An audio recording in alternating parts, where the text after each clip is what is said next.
Are we ready? Oh, hold on. I gotta prepare myself.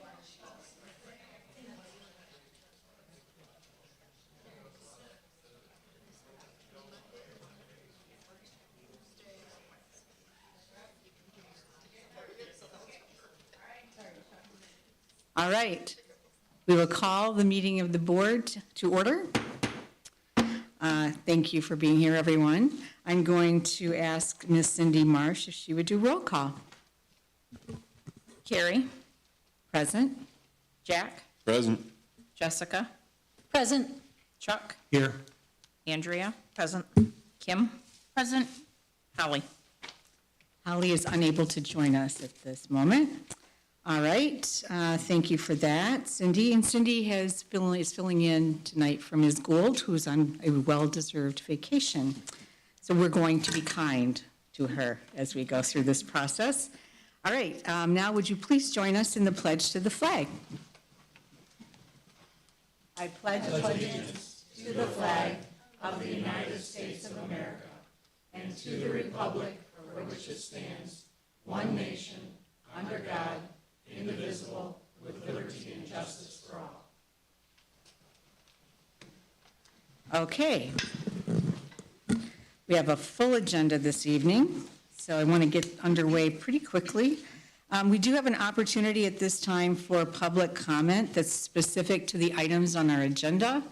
Do we have copies of those out somewhere if somebody needs it? Over there if you need.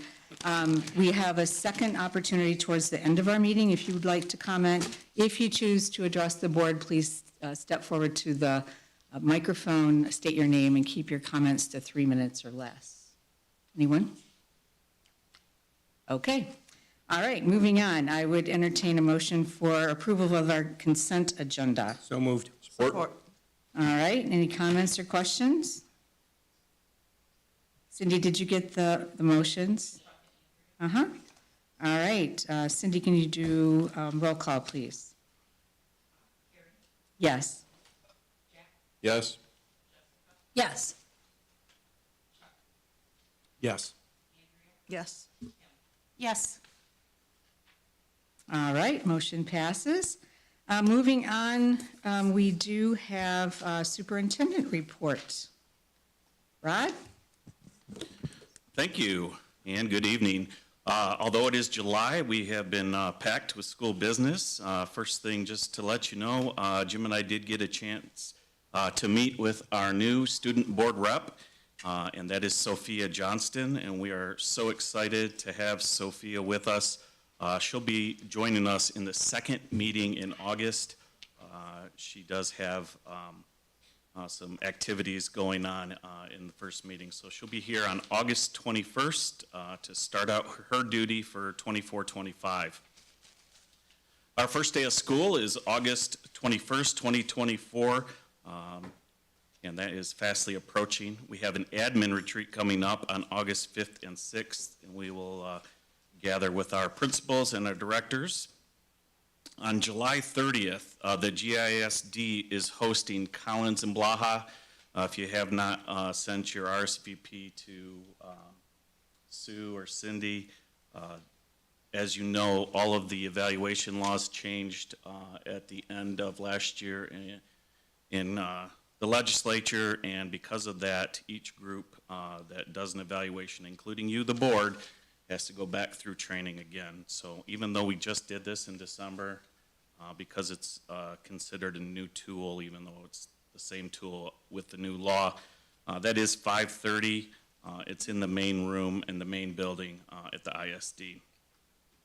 And band camp is getting ready to kick off. Our freshmen will be in on July 29th, and the full band camp will be August 4th. So we're getting excited to have all of our band kids here out and about, and hopefully it is not too warm for them, because sometimes it gets a little warm at band camp. And finally, we're in a couple of weeks now of summer school. There's been some great activities, great experiences, and if you haven't been following, take a look at one of our social media pages for all of the things that the kids are doing and learning. And that is what I have. Thanks, Rod. Any questions for Rod?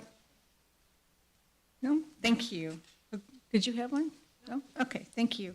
All right, moving on, we have informational items in your packet. There's some employment of non-certified staff, and we do have some retirements or some departures, and we are going to be voting to replace some of those folks later in the meeting. Beginning with the board subcommittee reports, I'll start with academic achievement, and we met yesterday, and we had a great presentation by Michelle Paul. She is now our curriculum director for the district, and she presented an overview of plans for aligning the systems that they use with the district strategic plan and the continuous improvement plan and the 5-year professional development plans.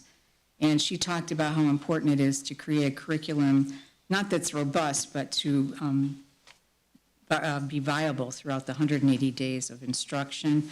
And she also talked about the importance of fidelity and consistency when they're implementing the curricular programs. She also gave us an overview of the 5-year PD plan and administration onboarding, which is also going to be presented this evening to the board. She also presented the K-5 math pilot. They've selected some programs, Bridges in Mathematics, for a pilot, and it's consistent with what we're doing with our STEAM program. It'll support that, but they're going to get feedback from kindergarten and first grade teams, and then the number corners will be piloted for second grade, and we'll see more of that later. The NWEA pilot, which is the academic screening assessment, everybody's familiar with the STAR screener. There's been some requests by district staff to look at this particular option. So it's going to be piloted in one classroom in each building, and then the teacher in that classroom and the instructional coach in the building will share their experiences with the rest of the building and across the district. Pilot results will be scheduled for completion by April 2025, so stay tuned, we'll hear more on that. There's also the science of reading or letters training. This is very intriguing. It's a training that would be available for teachers.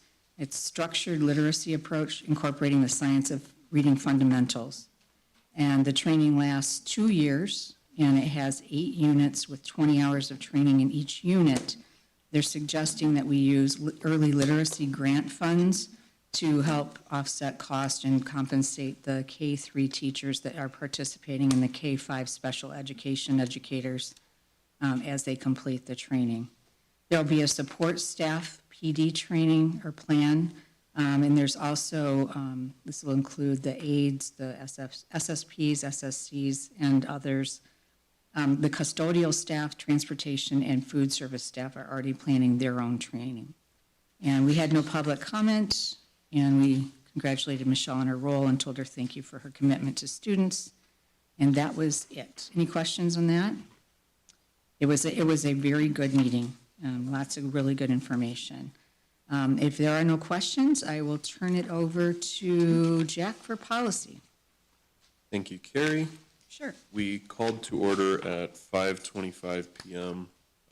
Present was myself, Carrie Germain, Andrea Fick, Kim Winter. Jim wasn't there, I lied. Rod Heatherton and Michelle Paul. Jim wasn't there because, congratulations, Jim, he just became a grandparent. So that's great. So our first order on the agenda was the True July policy updates. Every year they send us updates for our policies, usually one in the middle of the year, usually one at the end of the year, or if there are big legislative changes, usually we'll get an update for those as well. We had some technical issues with some of our printouts for our 3000s series in our policies, but aside from that, we did get through the 2000s series at this committee meeting.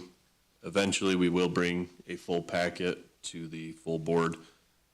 It's going to contain all of the language with all of the options. It'll contain the options that we chose, and it'll have an outline of all the different changes that Troon's recommending and such. Most of the discussion over the 2000 series was options that we had previously discussed upon, and most of the language that we ended up choosing for it was language that we already had. We also talked about discipline. Kim brought us a handout which discussed some of the issues that are facing New York and some of their schools and some of their communities. And that led into a discussion about discipline in Swartz Creek.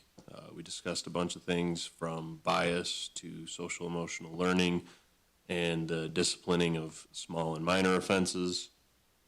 Overall, it was a very productive discussion, and I think we've come to a pretty good consensus that we also need to be worrying about our biases, but also need to be disciplining those small and minor offenses so that they don't become major offenses.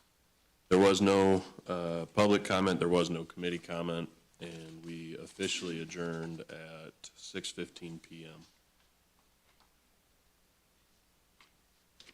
Thanks, Jack. Any questions for Jack?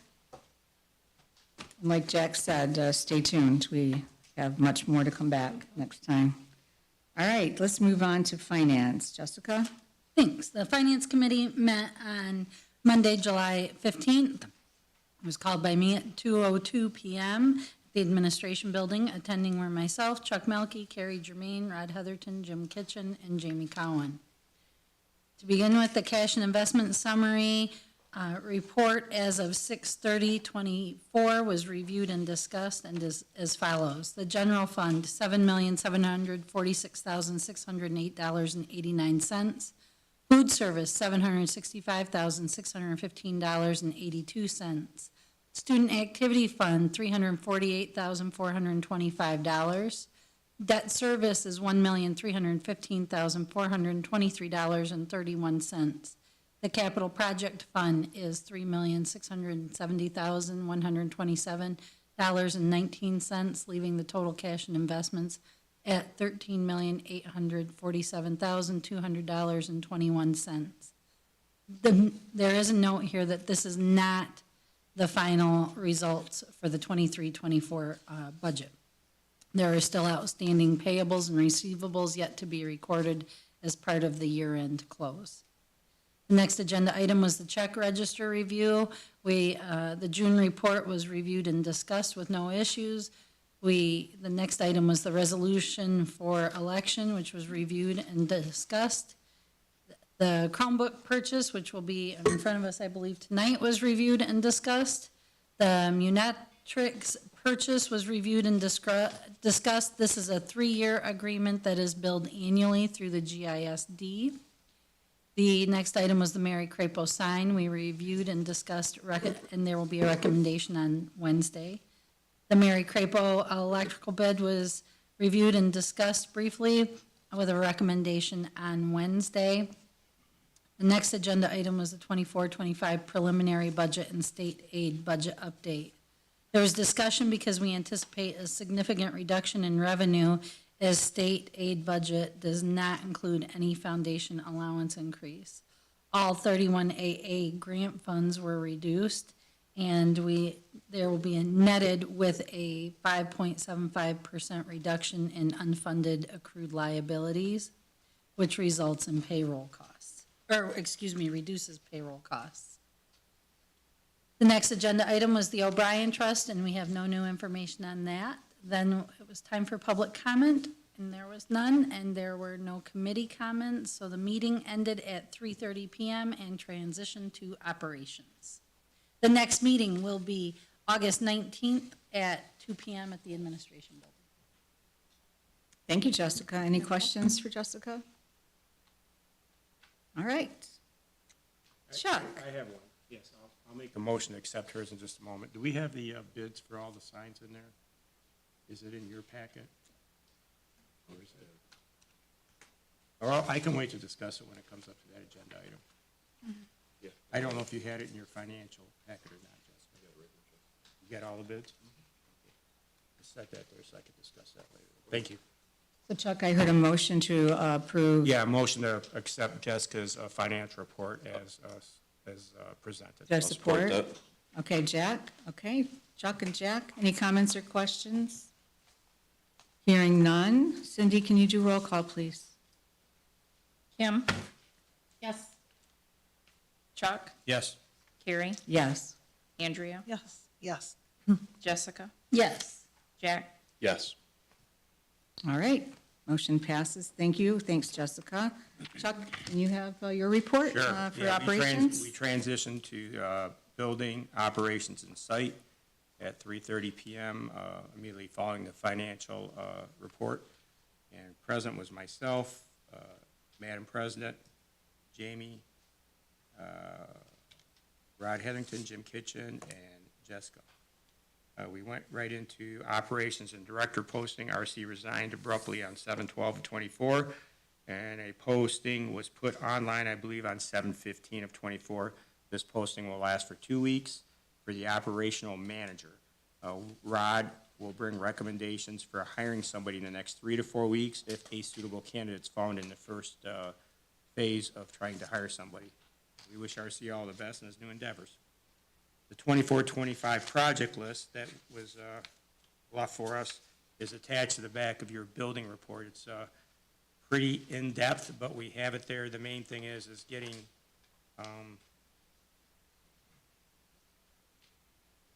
the handicap ramp built for Eli at the high school. I think that was one of the main issues that we were all concerned about, so that young man can not be burdened by having to go to the cafeteria and other facilities. But the list is attached. I didn't put it in my report because there's like 30 items there, so it's attached for anybody who would like to see it. Mary Crapel Park update. We will be taking the electrical bids today because they had to be rebid out, and that'll be on the agenda today for us to vote on. And there was some change on fencing contractors internally with the contractor, and beginning next week, hopefully, the signage and temporary fencing will be placed. What I mean by signage is what's going on there with pictures and renditions of what's going on. Next agenda items, I brought up water fountains. I asked that to be put on the agenda.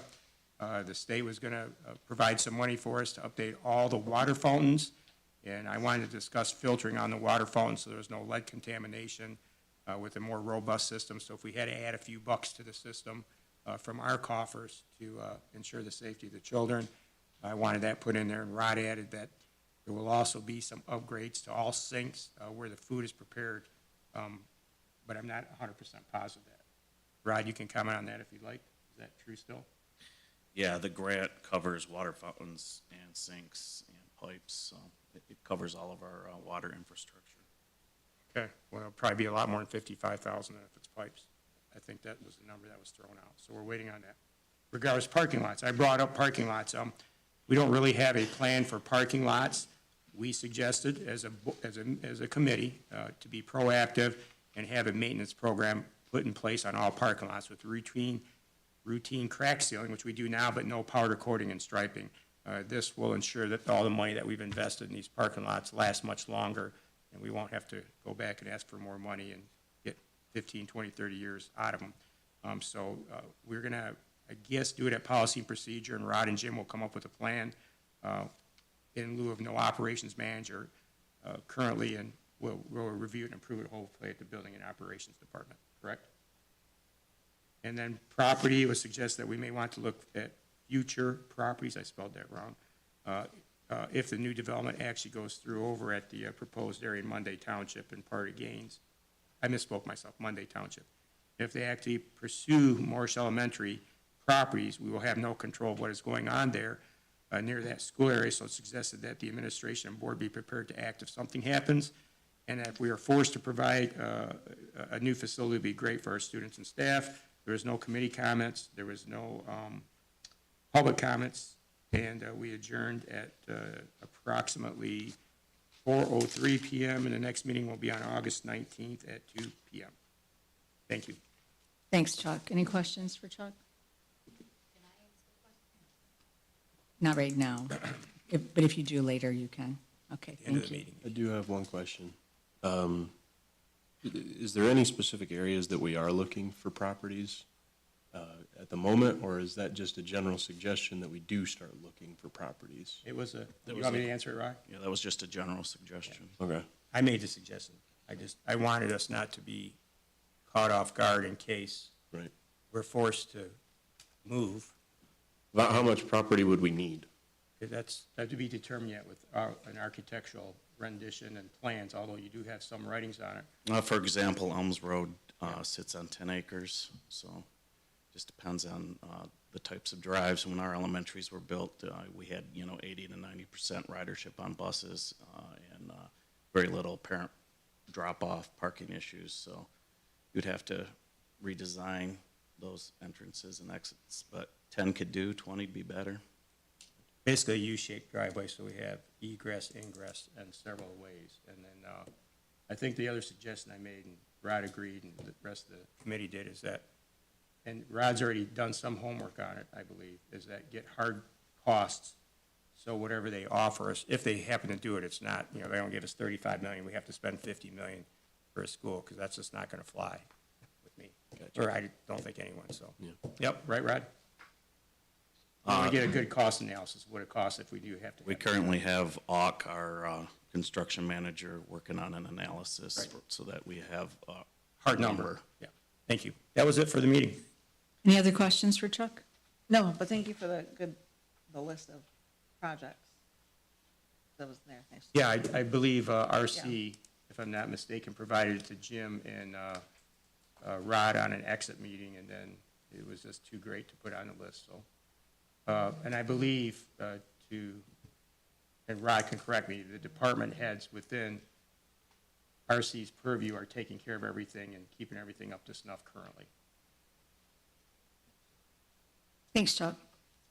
All right, moving on, we do have a board discussion item, and that is the 5-year professional development plan that I mentioned in my report. Michelle Paul, I don't know if you want to do the Yeah, introduction. I'm so excited to bring Michelle up. Michelle has been in the district a long time, longer than me, right, Michelle? And she has done some fantastic work. She's always been a lead principal when it comes to organizing curriculum and some of our initiatives. So we were very excited curriculum, and she has been busting out all sorts of projects, as you mentioned, at our academic achievement.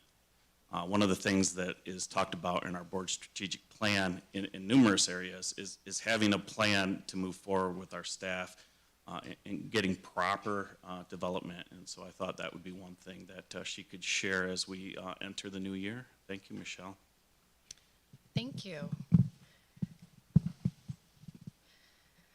So I'm very pleased to talk about our district's 5-year professional development plan. This has been in the works for a year.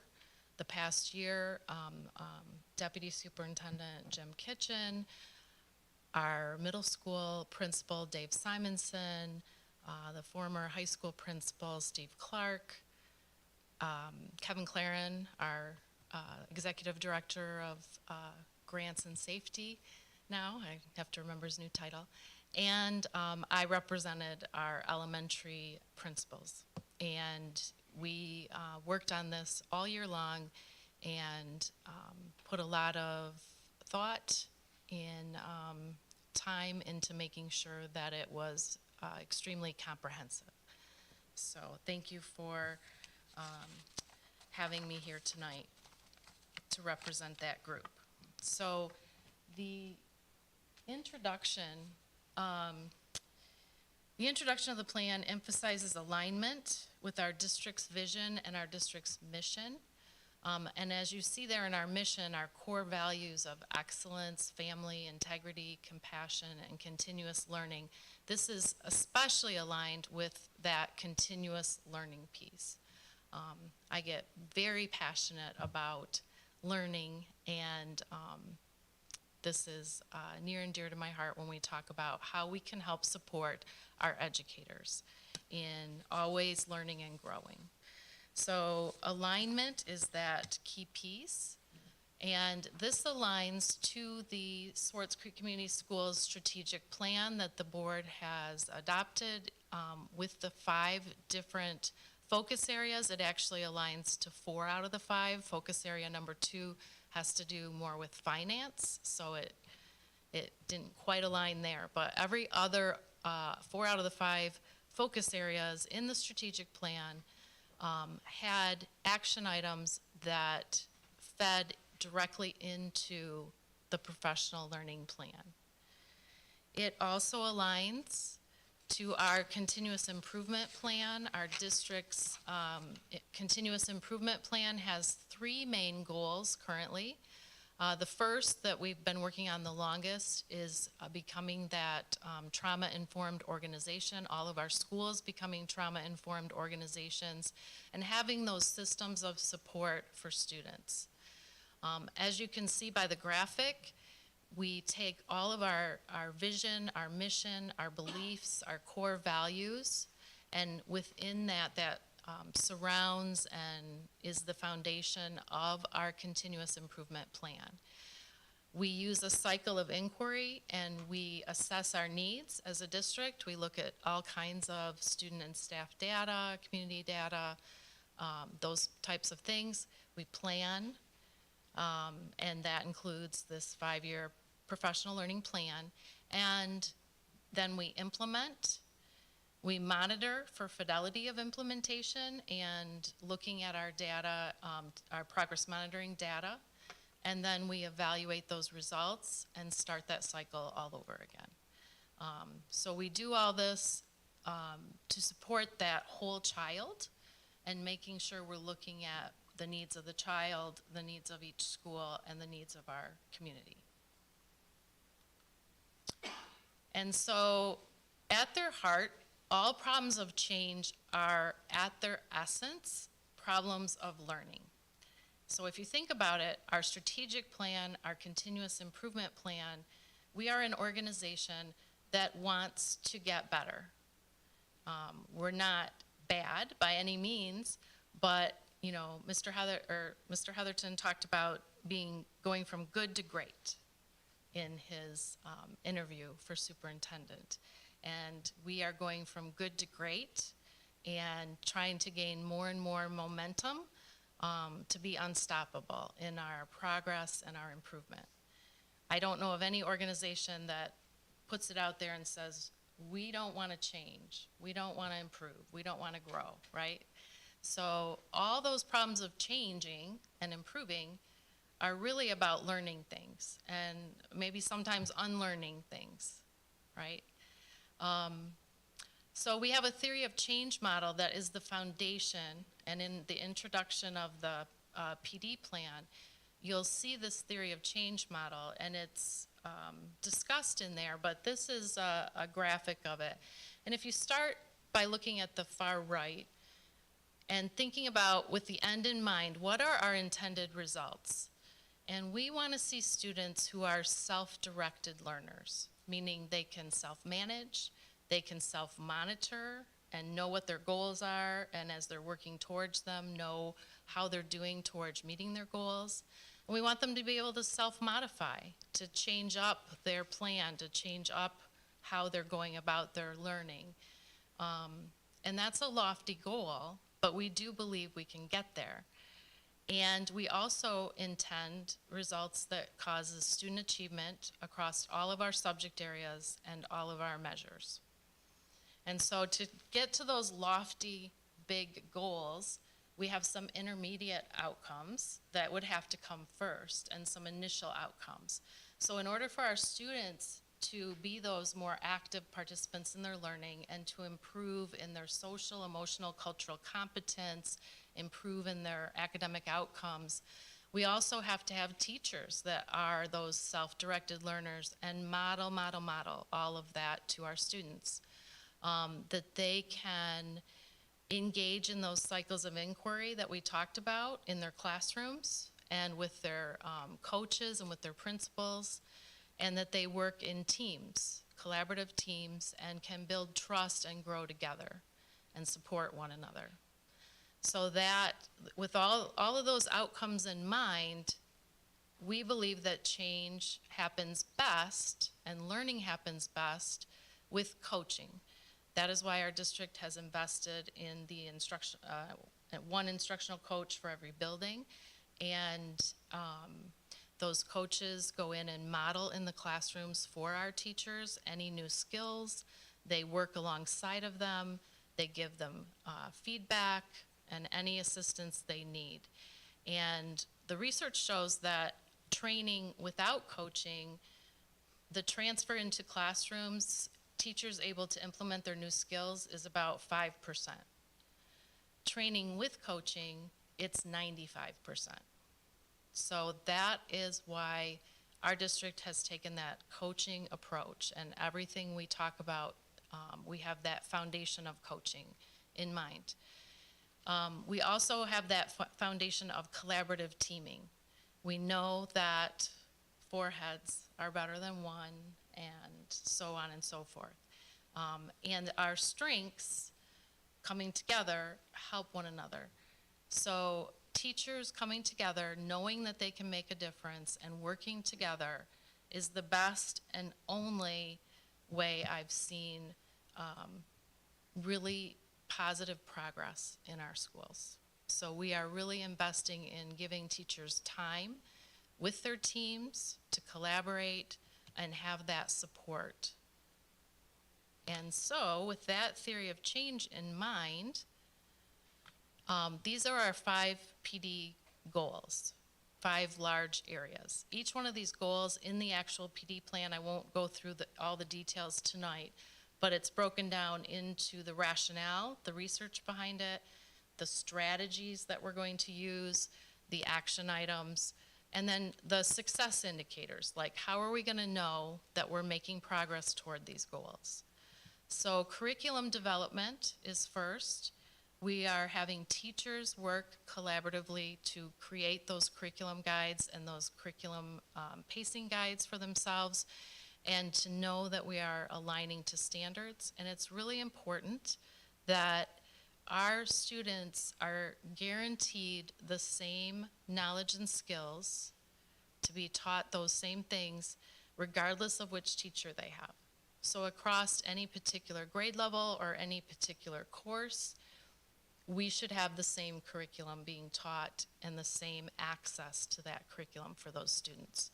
So that's what we mean when we say we're working on that collaboratively, collectively, to develop and implement that curriculum that we all agree to and follow. The second goal is our formative assessment. We've been working on formative assessment for the past couple years, but we are getting more deeply embedded into the formative assessment process, and this is where teachers are very clear about the learning targets with students. They know the goal. They give the students continuous feedback on what they need to do to meet the goal. And so the students can improve and try again and again until they meet that goal.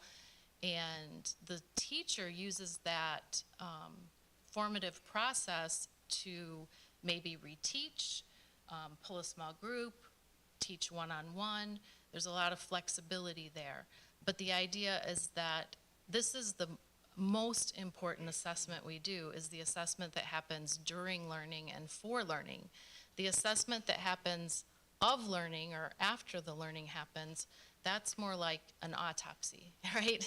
In the medical model, we want to do the, physical checkup and do the proactive things formatively with students in those formative assessments. Achievement teams are those collaborative teacher teams that I talked about a little while ago, and them getting together and just, deciding amongst themselves, what is something we want to improve or work on? What do we want to look at, collect some data on, try something, implement it, see how it goes, and then continuously improve our practices. Coaching and cycles of inquiry. Again, that's where our coaches can go in. They can come alongside a teacher who wants to try something new, who wants some feedback on improving a particular skill, whatever it may be. And those cycles of inquiry, the coach can come in and look at the data with the teacher. They can talk about what interventions particular students need to help them meet the goals. So it's a very job-embedded, ongoing type. If you've caught on to these things, it's not about we're going to have this big PD day and this one big speaker or this one-time event. It's not an event, it's just this ongoing process and cycle. And the fifth goal is on cultural responsiveness. When Hanover surveyed our staff, one of the number one needs that they themselves indicated in the data that came back from the survey was they wanted help in cultural responsive teaching. And how do we welcome in all of our students, make them feel welcome, help understand them and help respond to them in ways that are going to help them to be successful, no matter what backgrounds they come from, no matter what their needs are. So that cultural responsiveness piece, again, we're partnering with Hanover, and we have some online trainings and things that we can use throughout the school year to support that learning that our staff indicated was needed. Now, we are gladly welcoming in many new teachers and many new administrators tonight, and it's just so exciting that we have this influx of new people or people that we're growing and promoting from within in our district. And we know we have to pay careful attention to supporting those folks, whether they're brand new to our district or just new to their position.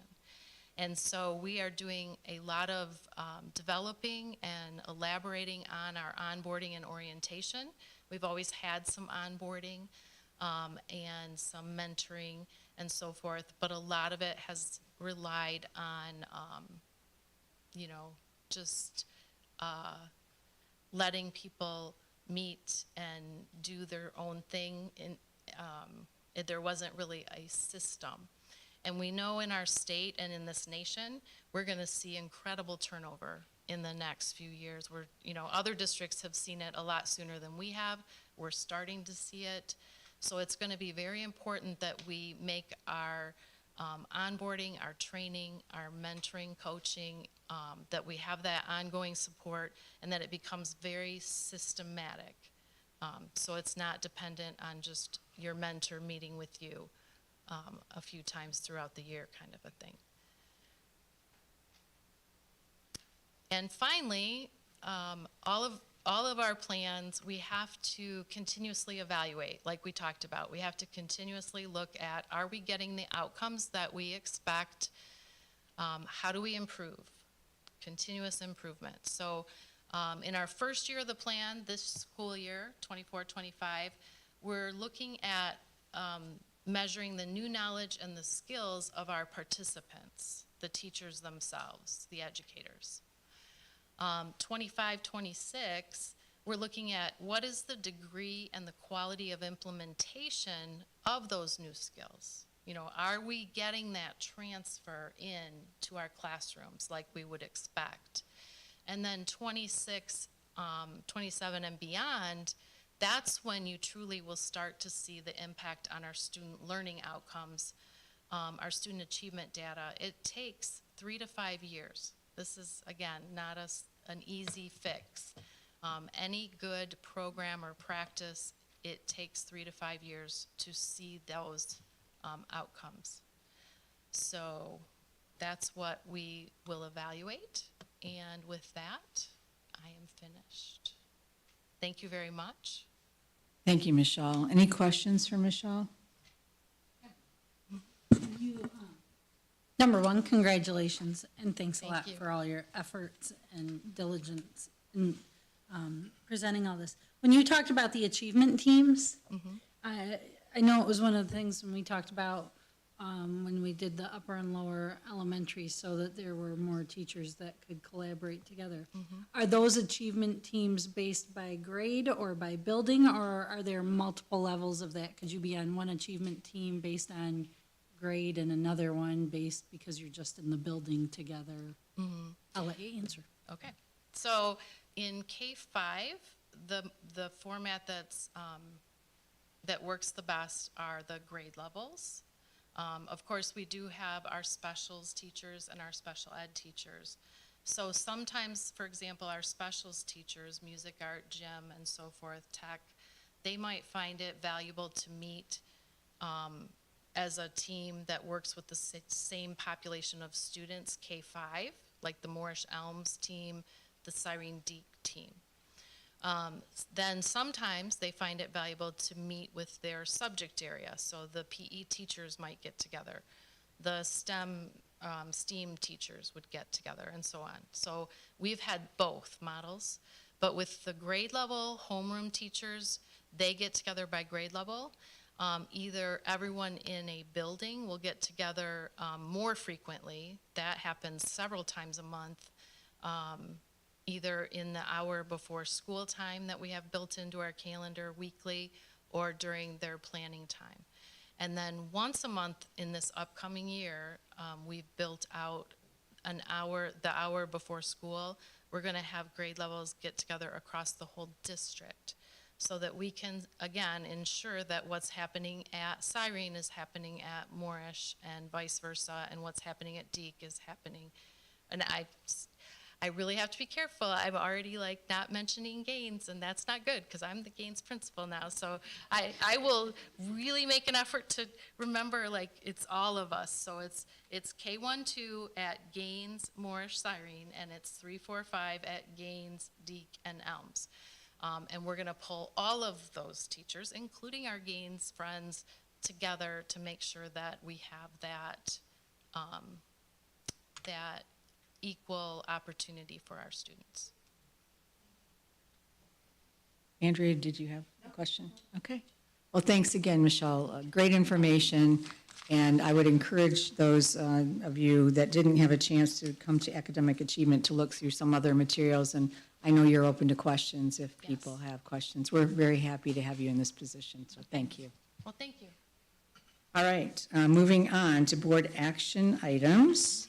We have the approval of the SCCS handbooks. So as you recall, Kevin presented our handbooks in June, and then Sue uploaded those to the board docs. So they've been there for about a month for your review, and tonight for approval so that we can get to posting them online and printing them. So your Swartz Creek handbooks as presented. Thanks, Rod. All right, I would entertain a motion for approval. I have a question first, real quick. Sure. In the athletic one, does that have the updated language with regards to academic requirements for athletics? Yeah, I went in this afternoon. I was able to get onto Sue's computer because she's in Wyoming. But yes, I updated it to passing 6 classes. Okay. And then removed the GPA requirement? Correct. Do we want to have a discussion about that real quick? Because I'll tell you this personally, I'm not in favor of it. Because I think GPA requirements is a good thing. And that removing that standard, I don't think we should do it. Well, once again, I'll use, Excuse me. yeah. Thank you. Like I said, I've used my own child for an example. He has maintained a 2-point grade point average, but failing 2 classes. So as a parent, I would prefer my child be passing all of his classes. I don't care what the grade point average is. I don't want him to have an E period. From a parent standpoint, right? He can get a 2-point. No one failed 2 classes.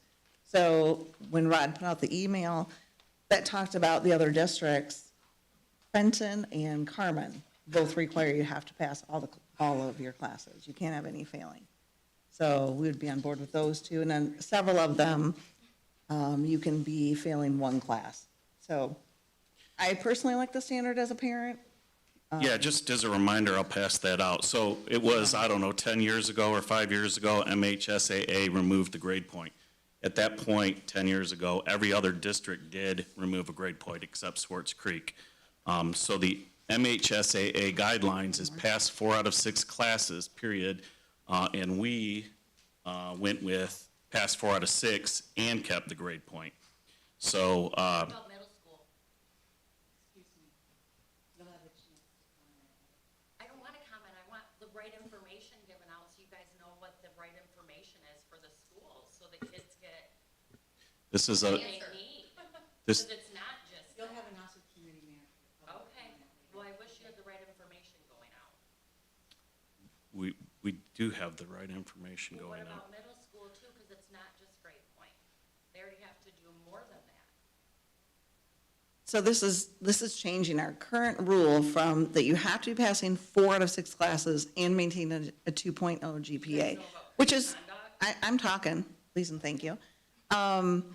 So right now, our students, like I said, my own student has been passing 4 and failing 2 classes and still allowed to play sports.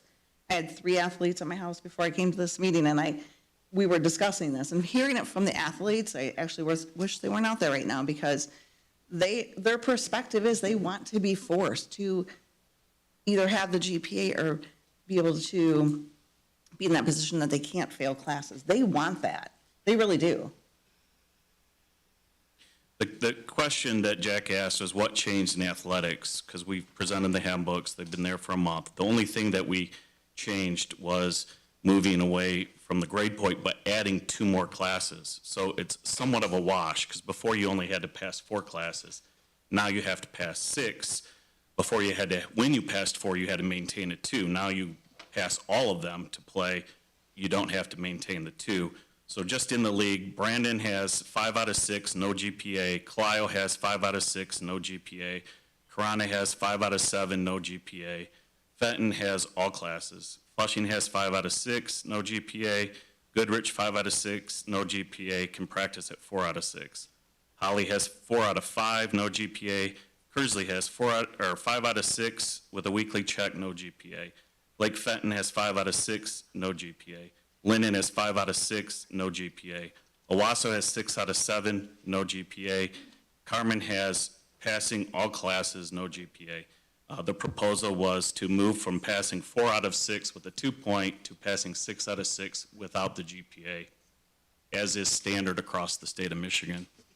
It's just you call it a wash, but it's really, I mean, it's not a wash, because you could have a D- in 6 classes, and that's technically passing, but you have essentially a D- would be lower than, I think, a 1.0 even.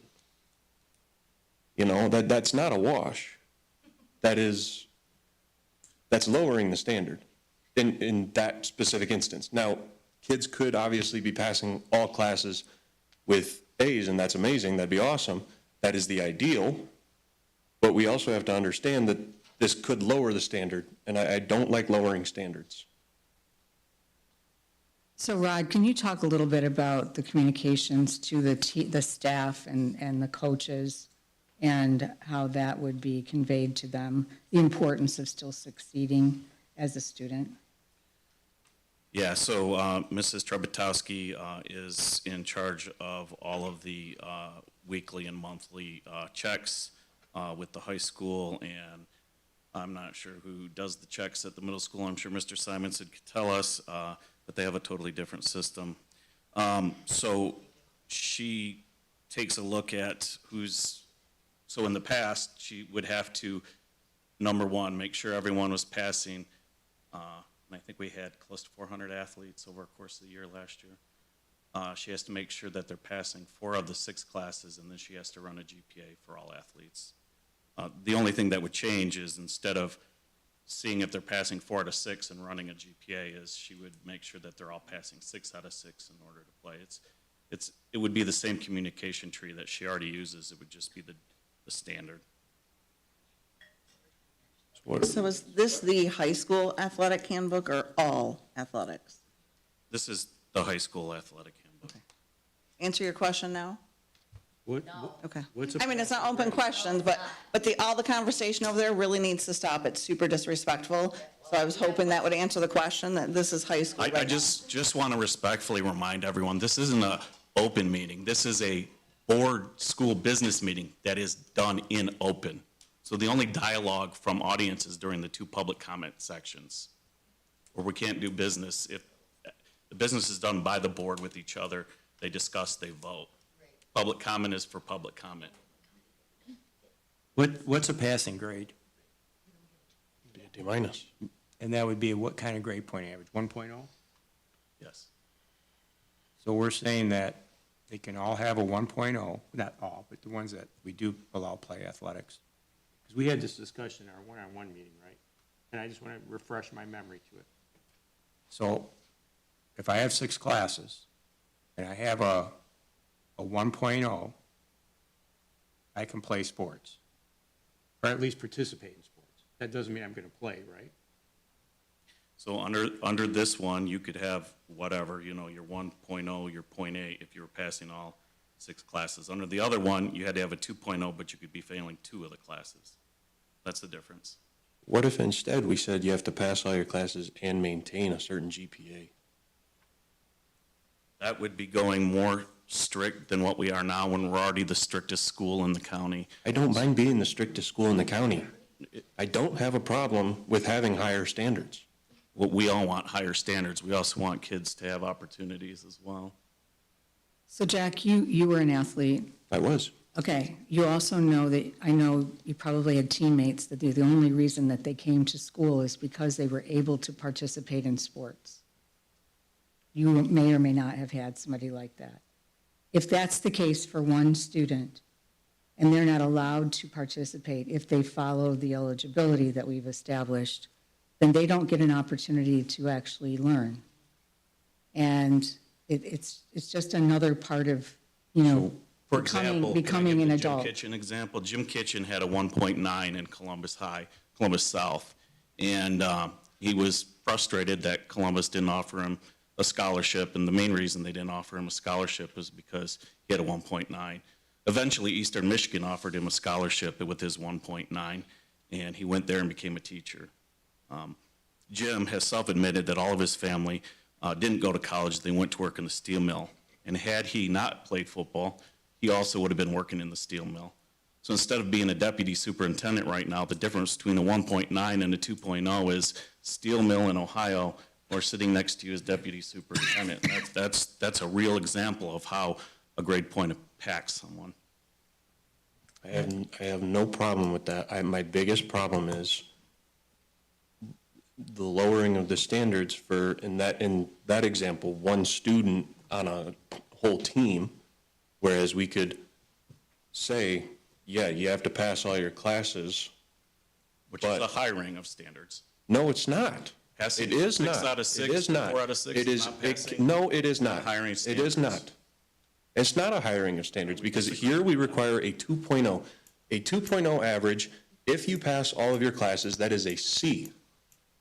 That was just going to be my question. If you have a 2.0, what do your grades look like? Are they Cs? That's a C in every class. Or you could have 2 3 E's A's, and 4 A's. 3 A's, 3 E's, but you wouldn't be able to play It sports. would be a because C average, is what he said. It's a C average. You could be failing classes. And again, I mean, coming from an athlete, a parent of an athlete. But we have I would all these rather great see my coaching kid- programs. Why can't we raise our kids up to a C then? If that's the case, we're gonna spend all this money on coaching and this and that, and all these special counselors, and all these extra teachers, and all this extra money we spend, but we expect a kid to play sports but not get 2.0. Our first thing says Board of Education, not Board of Sports. Yeah,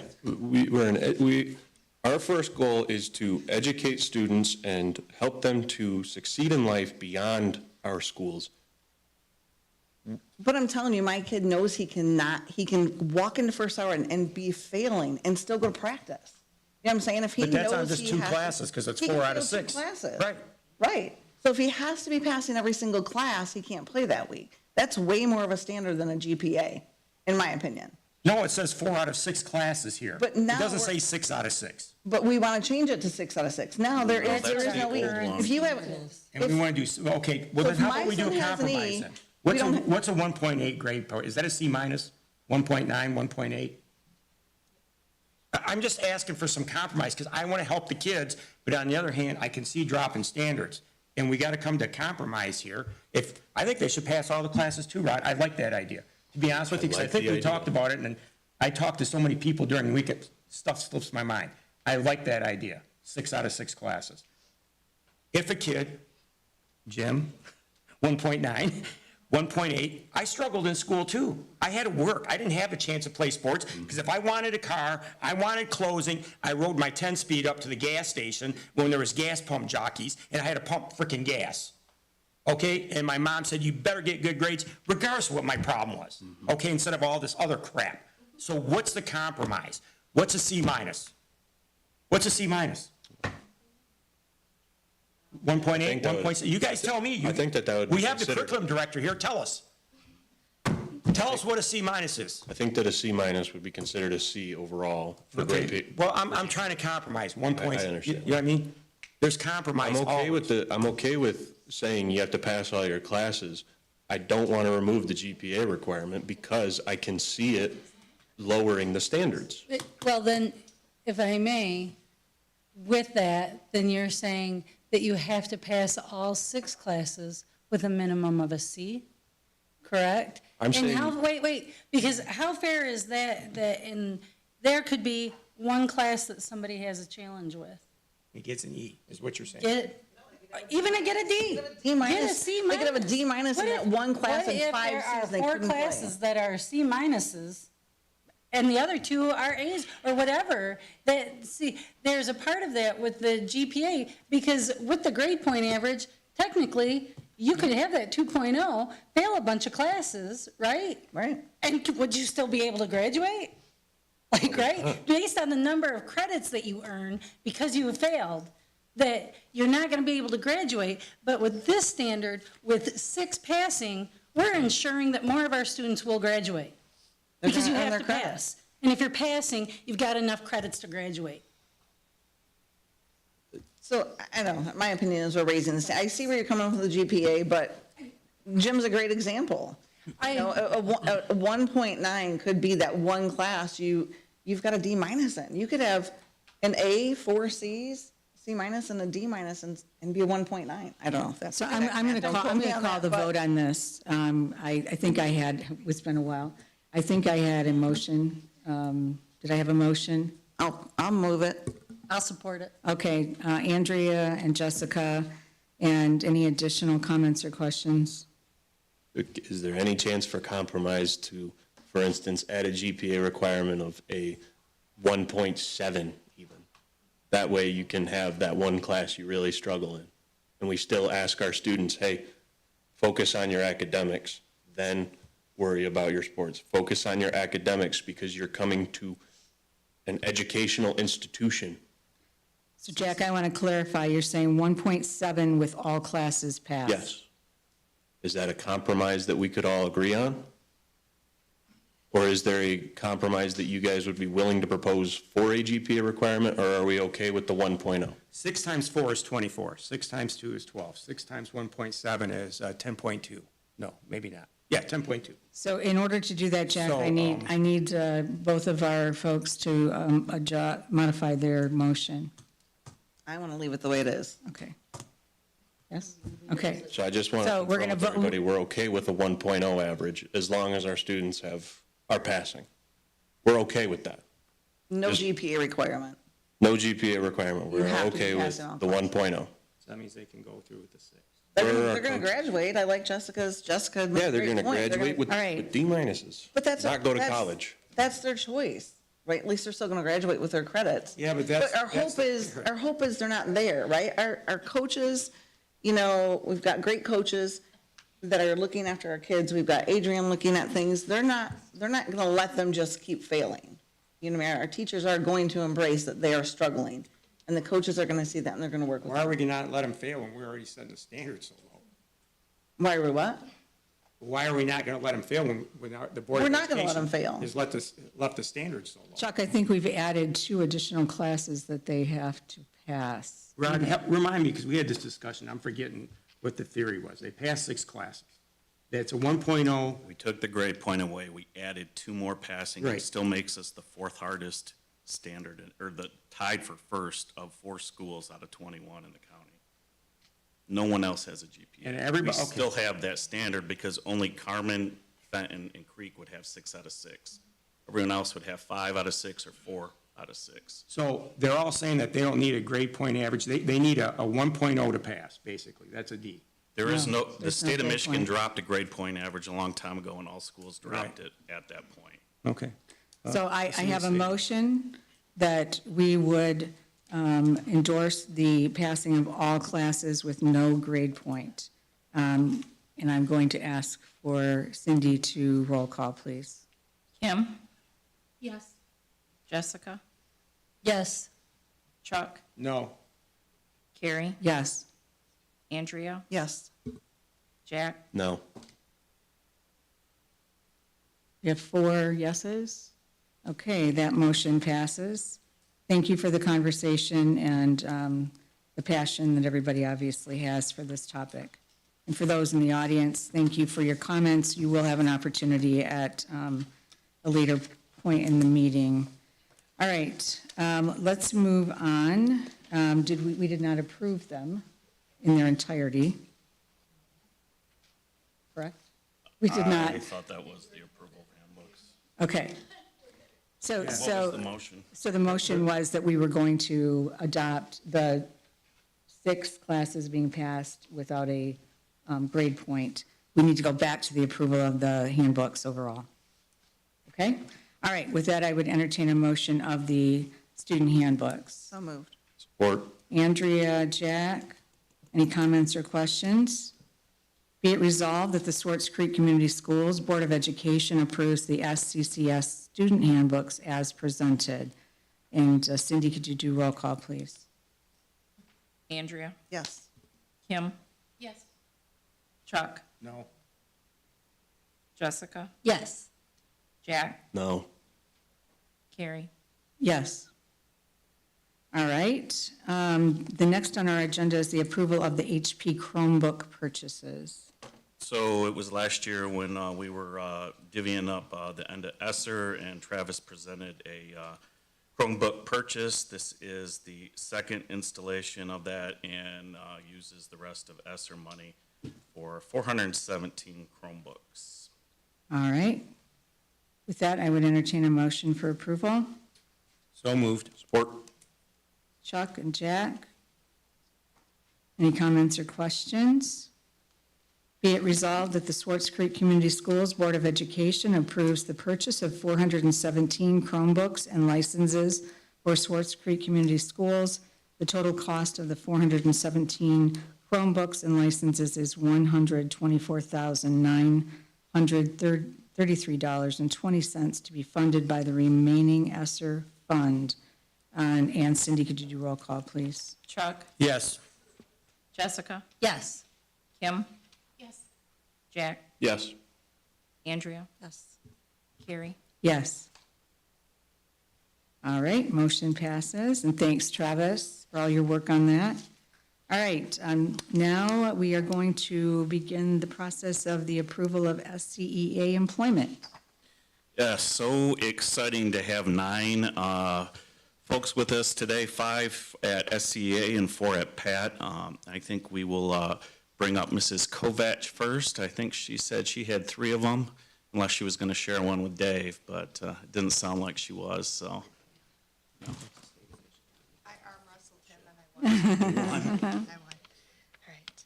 Yes, I am very excited. I get to introduce 3 new hires, and I'd like to first begin with Anna Moyer. Anna Moyer. So Anna comes to us with 26 years of teaching experience in special education, all different areas and settings. She very much has a student-centered approach, while also ensuring individual needs are met with specificity and care. In addition, she has an amazing knowledge of our high school content, specifically ELA, and it allows her to really truly meet the needs of all of our learners. She's a team player. I know I only got to talk to her for a short period of time, but she made such an amazing impression. She is such a team player and collaborator and would be an excellent addition to this department. So here is Anna.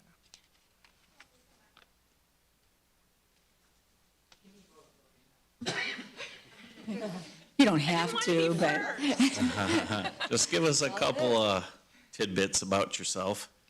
Okay, well, I started in Florida, so I started teaching, and then I went to Texas, and then I came back to Michigan. I went to Atherton. I graduated in '85. I'm up there. And I've been in many different school districts in Michigan. I've done every single grade level. I've done every single different type of classroom. And I'm very, very excited to be part of Swartz Creek. I have several friends who have children that have gone through the gamut of the schools, and they rave about how wonderful their education is. But I think more importantly, I have friends that are employed at Swartz Creek, and I've worked with them in other districts, and we've all left those other districts, and they can't say enough about how much they love being at Swartz Creek. And I know that it's a very family-oriented community, and that is what I like the most, coming from a small district, is getting to have those relationships with the families and the students. So I'm very proud to be part of your family. Well, welcome, first of all. And you already answered the question that I will ask everyone is, why did you choose Swartz Creek? And you did that very eloquently, so thank you for that. Yeah. All right, anything else? Any other questions? All right, with that, I would entertain a motion. Support. All right. Be it resolved that the Swartz Creek Community Schools Board of Education approves the SCEA employment of Anna Moyer, resource room teacher at Swartz Creek High School, as presented. Cindy, can you do roll call, please? Jessica, Yes. Kim, Yes. Andrea, Yes. Carrie, Yes. Chuck, Yes. Jack. Yes. Welcome. Thank you.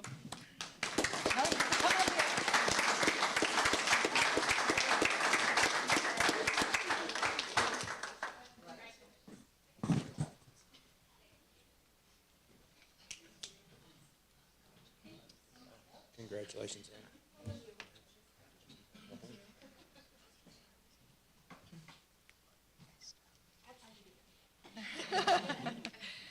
Our next individual for special education is Zachary Flewelling.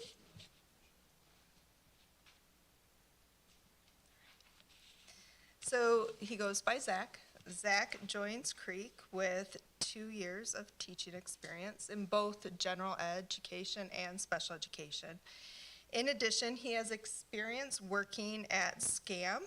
This is a seasonal camp in Clarkston for students with disabilities. So a lot of years experience there. He also has a mom in special education too. And so it's in the family. His passion for providing support and meeting the needs of all students makes him an excellent addition to this department. So we are excited to welcome him to Elms Elementary as a resource room teacher. Welcome, Zachary. You go by Zachary or Zach? Zach's perfect. Okay. Just thank you for giving me the opportunity to speak to you guys. I just have to say, I'm absolutely in love with Swartz Creek. My beautiful fiance is from here. Sorry to single you out. And I moved here about 5 months ago, and I just absolutely love the small town atmosphere. And I'm just looking for somewhere to find a permanent home. And absolutely, I want to get to know families and be integrated in this community as much as possible. I just want to say thank you again for the opportunity to speak to you guys. Thank you. And you answered my question, so thank you for bringing him here. All right, with that, I would, and any questions? Okay, Support. okay. Chuck and Jessica? Actually, Jack got me. Oh, Jack, all right. Be it resolved I that the always use a so Swartz moved. Creek Community Schools Board of Education approves the SCEA employment of Zachary Flewelling, resource room teacher at Elms Road Elementary, as presented. Any comments or questions after that? If not, Cindy, can you do roll call, please? Jack, Yes. Carrie, Yes. Kim, Yes. Andrea, Yes. Jessica, Yes. Chuck. Yes. Congratulations, and welcome.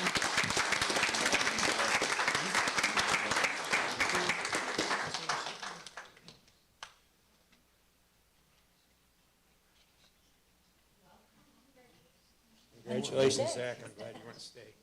Thank you.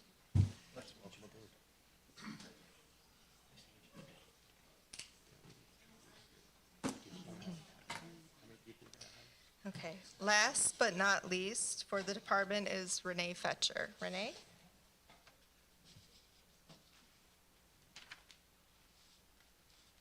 this is who I won against, Dave. So Renee has been a part of our district in one capacity or another for many, many years. And most recently, she spent the last school year as our self-contained teacher apprentice at the middle school. Dave and I both have just really enjoyed having her a part of our team, and we were able to watch her grow in the capacity where she demonstrated an unwavering dedication to the work, a strong commitment to student success, and an exceptional ability to go above and beyond in all aspects of her role. It's a big task, and she really rose to the occasion. And although Renee has been a part of the Dragon family for a long time, I am super excited to formally get her to be a part of this department. Here's Renee. Too busy blushing. I loved the classroom last year. Watching the students grow, building those relationships. The theme I go by is try your best. And that's with my students, they're all individuals. We come together as a team to try to move forward. And I absolutely love that. I love this district. Been in it a few years now, MTSS, as a bus driver, teaching, and I love teaching. We need bus drivers all the time. I still have my certification, Yes, all right? Rod is always actively recruiting. We're always short bus drivers. Like, sorry, Terry, but it seems like that's a big thing with us. Thank you. Thank you very Always, much. always. So Renee, is there Yes. anything else you'd like to share about why you chose Swartz Creek? You said you've been here for a little while. Just the home family of the whole atmosphere. Everybody's so welcoming. Everybody's committed to the students and their learning and the families and involving people. Been in other districts. I haven't seen it like I've seen in Swartz Creek. I've been extremely happy in this district. Thank you for that. All right, any other questions for Renee? All right, with that, I would entertain a So motion. moved. Support. Jack and Jessica. That was Chuck. You're going to get in it sooner or later, Andrea. Be it resolved that the Swartz Creek Community Schools Board of Education approves the SCEA employment of Renee Fetcher, self-contained room teacher at Swartz Creek Middle School as presented. Cindy, can you do roll call, please? Andrea, Yes. Kim, Yes. Jessica, Yes. Jack, Yes. Carrie, Yes. Chuck. Yes. 7 yeses. Congratulations and welcome. 6.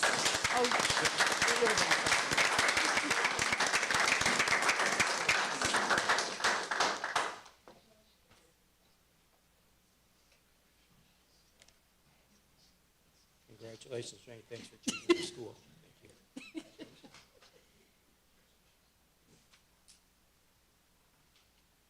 All right, we're going to have Mr. Simonson come on up next.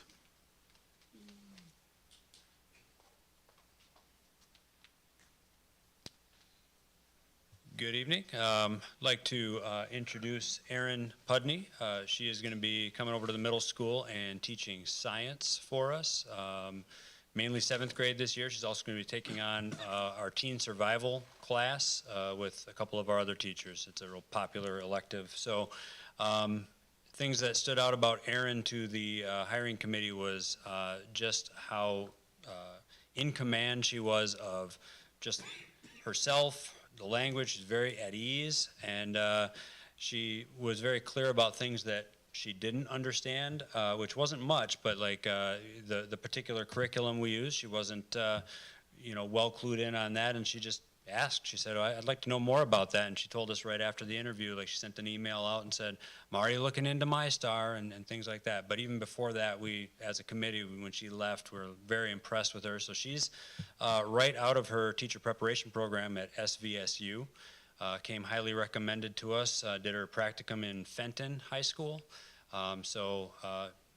Was spoken very highly of by her mentor teacher and her principal down there. So we're happy to bring her to you for your approval.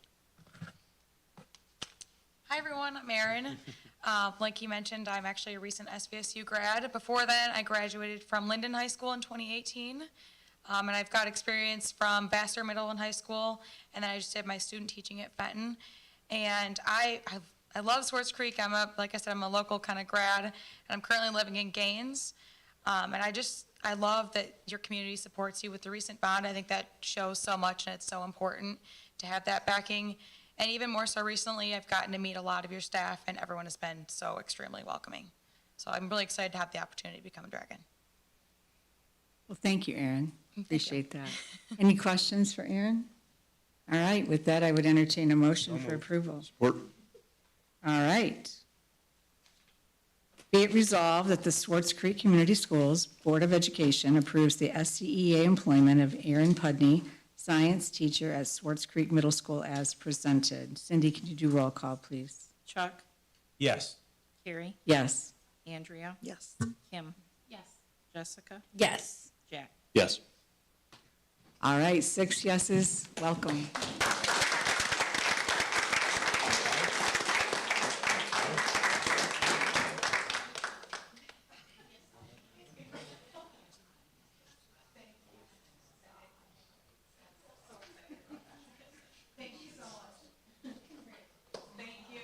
Congratulations.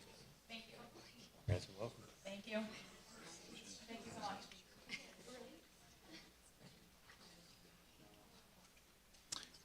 And finally, for SCEA, we're going to have Mr. Jim Kitchen introduce our business teacher, Miss Becky Joyner. Yes. Hey, Becky, would you like to step up to the podium there? And you weren't first. Isn't that great? Well, technically I am now. What's that? I'm sorry. Oh, she's scared standing by herself. Go stand Oh, by her. well, You wouldn't even know that I've coached cheerleading for 30 years. Yeah, As yeah, nervous yeah, as I just- get in front of people still. that's right. Oh, yeah, I have. Becky comes to us from Walled Lake Northern High School, where she taught for 6 years.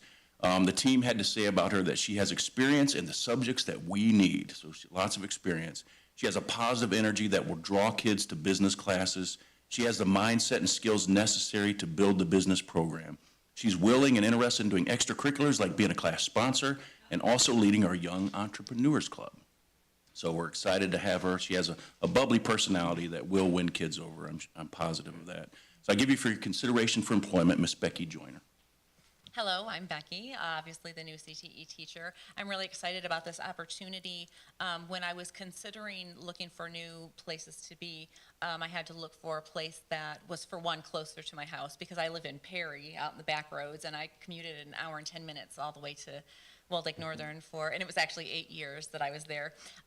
So when I started looking into your school and seeing your, the course of studies and the things that you offered, I was really attracted to the school. But then when I met with the hiring committee, each step was so personable. Their values and the ethics that you could see that they had, that the way they represented the school was something that I want to be a part of, because I just felt so welcomed and I felt like I was home. So I am very excited about this opportunity. Thank you so much for the people that interviewed with me, if you're here. Thank you. So that is me in a nutshell. Thanks, Becky. And thank you for choosing Swartz Creek and anticipating the question. Yes. Anybody? have a Thank you question? for volunteering to be a class sponsor. Yes. I don't know who wouldn't want to do that, but it seems to be a struggle, but like, I would be all over that if I was a teacher. Oh, Like, I yeah. want to go on the field trips, like, Yeah. with the high schoolers, so. Plan But I know- prom, you know, whatever. Listen, Ms. Damon's back there like, I don't know what she's talking about, but, thank you, that's yeah, right? I know, right? So class of 2025 might need one. All right. Any other questions? If not, I would entertain a motion for approval. So moved. Support. Okay, Chuck and Jessica, or Andrea's down here. Nope, Hi. I'm holding out. I'm holding out now. All right. Any comments or questions? Be it resolved that the Swartz Creek Community Schools Board of Education approves the SCEA employment of Becky Joyner, vocational education teacher at Swartz Creek High School as presented. Cindy, one last time for this group? Carrie, Yes. Andrea, Yes. Kim, Yes. Chuck, Yes. Jessica, Yes. Jack. Yes. Thank you. 6 yeses. Welcome. Thank you.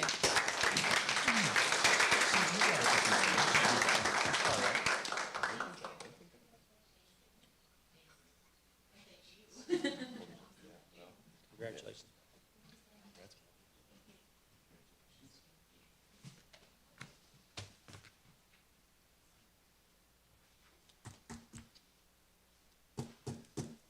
Next, we have PAT employment.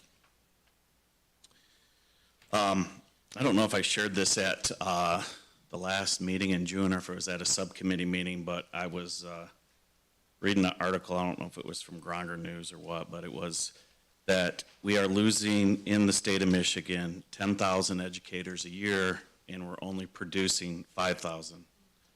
So the fact that over the last 3 or 4 years, we continue to get people with excellent skills and character to come to Swartz Creek is definitely a blessing. So we're honored. And now to principals, we will have Brandy Bevel come on up to the mic first. Brandy is being recommended for Morrish Elementary, which is a K-2 building. Brandy, sorry, I've been in a lot of processes. For Cyrene Elementary, which is a K-2 building. And she comes to us for 15 years of experience in the Brandon School District. And during our time interviewing Brandy, her love of K-2 kids was one of the most abundant things that came out during that process. That is definitely her thing. And then just her love of leadership. And she really digs in to learning and organized, and we said, oh, it's like getting a little Michelle 25 years later, so we're pretty excited that she gets to step in, and then to be able to have Michelle as a coach and still in the district to be able to lean on her is quite a good thing, but we were very, very excited. Brandy, I don't know if you want to say a few things about yourself. Absolutely. So I will say K2 is my jam. When I saw the Cyrene posting, I was all over it. It's funny, my colleague actually sent it to me. So she knew that's where my passion is. But I'm so excited to have the opportunity to lead as principal at Cyrene. When I think about the values, why Swartz Creek, I think about the family aspect and how important that is to you as well as myself. And it's part of my vision, as well as that collective efficacy piece. It's always who I am, and I think amazing things happen when everyone's really working together to do what's best for students, and that's what I'm all about. So I'm looking forward to calling Cyrene and Swartz Creek home, and I can't wait to get started. Thank you, Brandy. Thank you. Any questions for Brandy? Just a comment. Sure. Cyrene, of course, was my elementary school. I love it. Back when Michelle, she was my principal. Just take good care of it, please. Absolutely. That's all I ask. You got my word. Anyone else? All right, with that, I would entertain a motion for approval. Support. Jack and Chuck? Chuck and Jack? All right. Be it resolved that the Swartz Creek Community Schools Board of Education approves Brandy Bevel as principal at Cyrene. And Cindy, would you do roll call, please? Jack, Yes.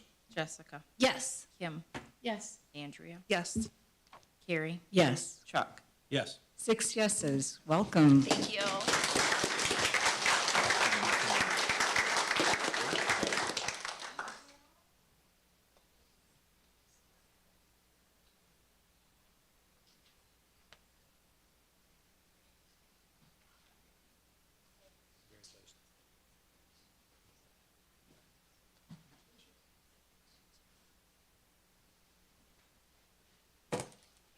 Next, if we could have Jacqueline Thompson come on up to the podium.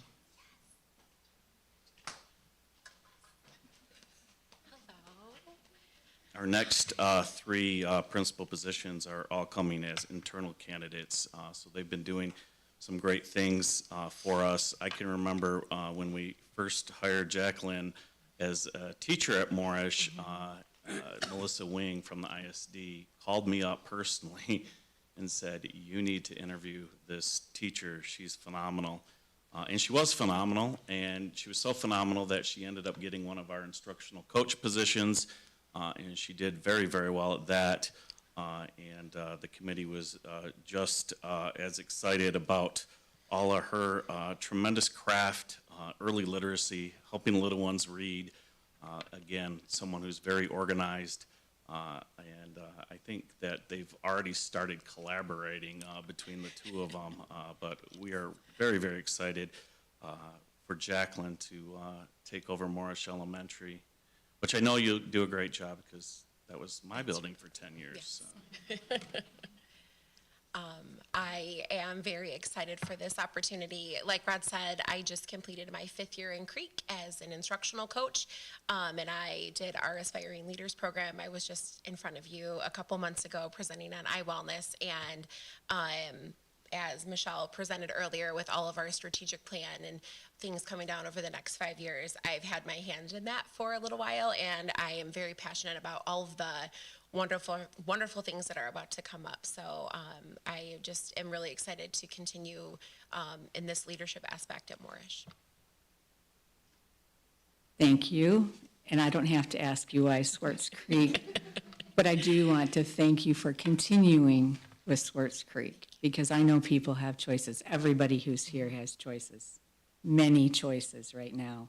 And so we ask that question because we do want to hear why people choose and to make us better as a district, but to see you grow and develop and to choose to continue here is really heartwarming. So thank you very much. Any questions, comments? With that, I would entertain a motion for approval. Support. All right. Be it resolved that the Swartz Creek Community Schools Board of Education approves Jacqueline Thompson as the principal at Moorish Elementary as presented. Cindy, can you do roll call, please? Chuck? Yes. Jack? Yes. Jessica? Yes. Carrie? Yes. Andrea? Yes. Kim? Yes. 6 yeses, motion passes. Welcome back.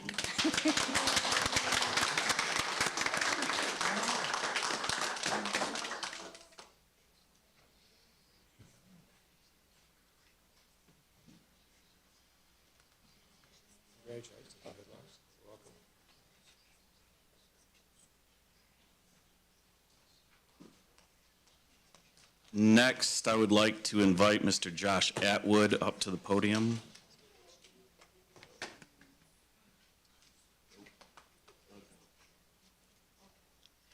Mr. Atwood is another one of our internal candidates. I'm sure you are all familiar with him.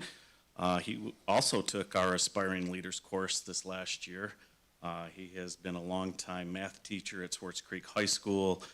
He has been track and field coach, and he has been a mainstay of our football program as well. His name's on a bunch of trophies up there. Mine was first on one of them. That's true. It is above mine, yes. That is true. And, you know, the thing about Josh is when you're looking for an administrator, you have to have someone who brings calm to the building. You can't get excited when you have angry parents and people are irritated with one thing or another, or kids who are dysregulated. But you also have someone who gets the job done, and Josh just treats people with respect, but yet he follows through on everything. And I think that is probably what impressed the committee the most, is that he can do the job and he can do it with such great kindness. One other thing that was said was, you know, we've been trauma-informed care for 5 years, and not everyone goes back and closes the loop with those kids who are dysregulated. Josh always goes back and closes the loop and makes sure those kids are all right. Even if it was a harsh consequence, he still makes sure that that relationship is repaired. And then, since I'm going on so much here on Josh, he was a mentor to 2 of my kids, especially my daughter who threw shot put. So we are very, very excited to bring Josh forth on this new part of his journey. Well, first of all, thank you very much. I'll just speak, avoid the mic. It is kind of surreal because we kind of get into our roles, and having coached for a very long time, have a chance to serve as a department specialist as well, and going through the Aspiring Leaders program, I realized at a point there might be a chance to impact our staff and students in a greater capacity.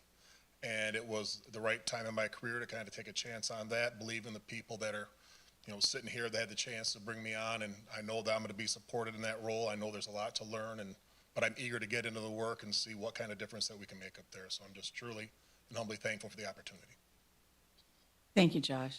And it's good to see you before us. Very happy for you. Any questions? So many comments. I I know there's some boys that are really just gonna be disappointed. They really wanted an inside scoop before I left, and I refrained, but, they're gonna be disappointed because they loved you as a coach, loved you as a coach. But I'm excited for you. Sorry, I'm emotional today, period, but it's okay. I seen you on your worst day teaching ever, and it broke my heart, and all I wanted to do was hug you, and knowing that you experienced that trauma in your classroom, and the way you handled it, and the way you care for your kids, is just everything we look for in a leader, right? It's just, it's heartwarming. I know the kids are gonna be disappointed you won't be coaching them on the field, but I know you're gonna be there, and they'll be excited, but I'm very excited for you, and I wanna move that we give him this position. So, there you go. Jack, I got it. I'll second that, and I have a comment too. Mr. Atwood, that is Mr. Atwood, not Josh to me. It's Mr. It Atwood. can be Josh anytime you want. It'd be Mr. Atwood. You were my teacher back in 10th grade geometry, and everything Andrea said is just so true. You were a mentor to me, just as a man. You're one of the most humble people I've ever met. You're so kind, and we are lucky not only to have had you as a teacher, but now to move you towards the more leadership oriented position. And Swartz Creek should be thankful to have someone of your caliber. I'm thankful to be in this position to even vote on this. I can't speak highly enough about you. You are in contention, in my opinion, for greatest teacher that I've ever had, if not of all time. I can't say enough words, and I just want to thank you for even choosing Swartz Creek in the first place, let alone continuing here and going to be in that leadership position with us. I'm going to assume that's support for the motion, Jack? Yes, yes it is. Yes, Very it well is. said, yes. Okay, so we have Andrea and Jack. All right, any other comments or questions? Be it resolved that the Swartz Creek Community Schools Board of Education approves Josh Atwood as the assistant principal at Swartz Creek High School as presented. Cindy, can you do roll call, please? Andrea. Yes. Cindy? Yes. Jessica. Yes. Kim. Yes. Chuck. I'm only joking, yes. I just want to stun everybody. I don't know, everybody says great things, so absolutely, Josh. Carrie. Yes. 6 yeses? All right, thank you.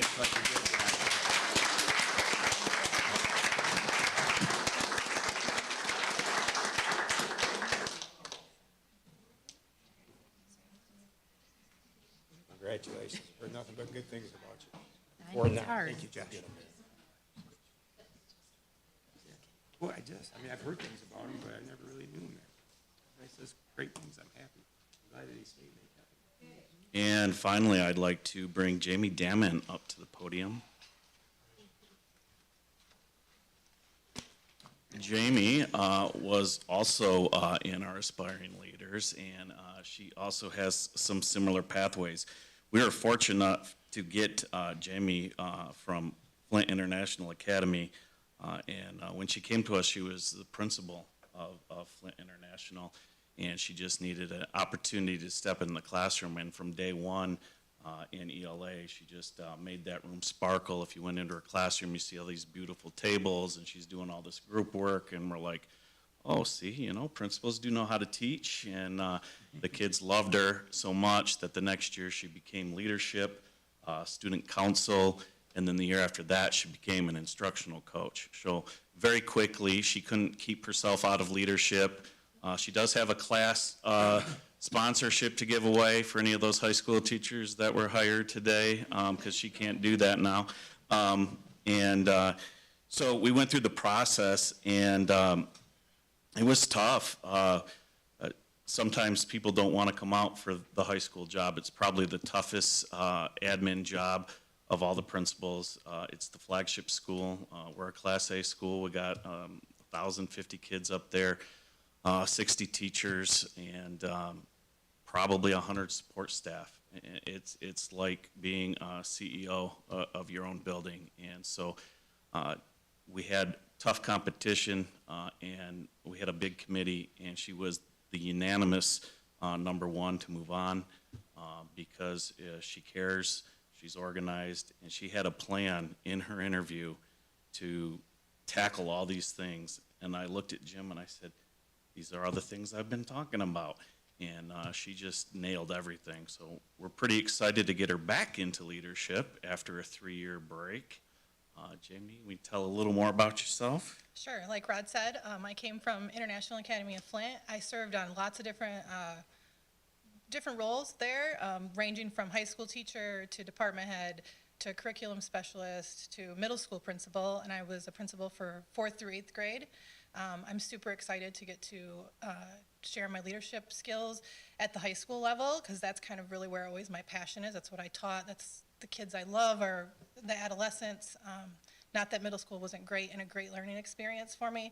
I think if nothing else, that's going to give me a good platform to understand where our kids are coming from when they join the high school, just so I'm more in tune with what goes on with our adolescents. I can't wait to just do kid-forward things and kid-centered things while also taking care of our staff at the high school.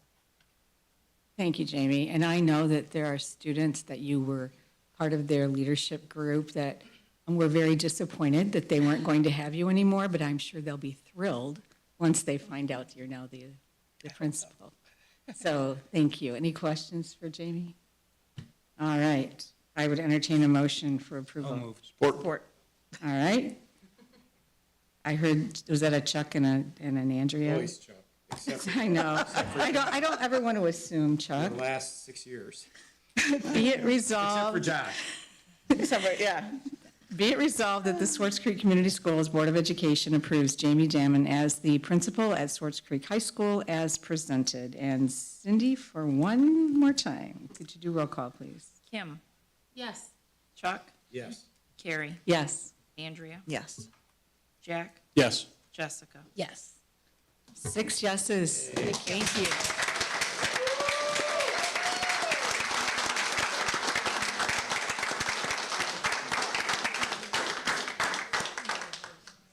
Are them kids back there for you? That's what I thought. The young man back there was pretty loud. Yeah, he was pretty loud.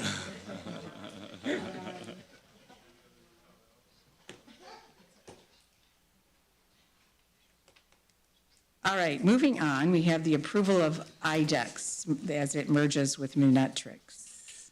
Yes, so as we discussed at Academic Achievement, we've had IDEX for 5 years. We get the price out of the ISD. IDEX and Munetrix, our data software, crunch numbers on everything from business to student achievement.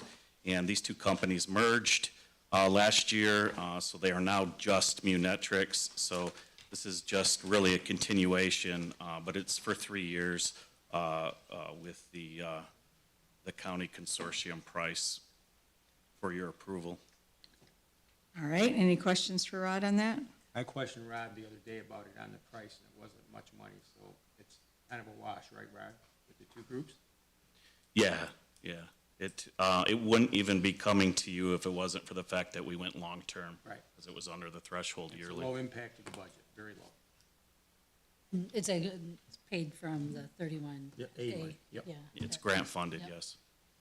And it gives the administration and others data at their fingertips, correct, Rod? Because, and it compares to other school districts. And Yeah, just. It's just a great. Very interesting. Yeah. All right, did I have a? So moved. Support. Support. Thank you, Andrea and Chuck. All right, be it resolved that the Swartz Creek Community Schools Board of Education approves the purchase of a 3-year subscription to Munetrix Enterprise Plus Edition provided through the Genesee Intermediate School District Consortium in the amount of $39,206.25 to be funded by 31A at-risk grant funds as presented. And one more time, Cindy, can you do roll call, please? Carrie, Yes. Kim, Yes. Andrea, Yes. Jessica, Yes. Chuck, Yes. Jack. Yes. All right. Madam Motion. President, if you want, may I butt in just for a second, you can excuse the people that have been hired if they so choose when I leave. We're going to do that right after this. Thank you, Chuck. And so that passes. Thank you very much. Look forward to hearing how that is working. So I'm going to suggest, as Chuck just mentioned, that we take a 5-minute break. That would allow folks in the room who've patiently waited to go about your day. Thank you again for being here and for choosing Swartz Creek, and we look forward to working with all of you, some continuation of working with all of you. We'll continue the meeting. We'll take let's take 7 minutes because we only have a couple places in the restrooms, and I know folks are going to want to go there, so.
So F is our resolution for election on a 0 mil increase. It takes our 2018 bond and extends it out 2 more years. And with a 2-year extension, we garner $38.8 million to do about half of the projects on the most recent facilities study, which was done by French. So at your disposal for recommendation, approval of election language.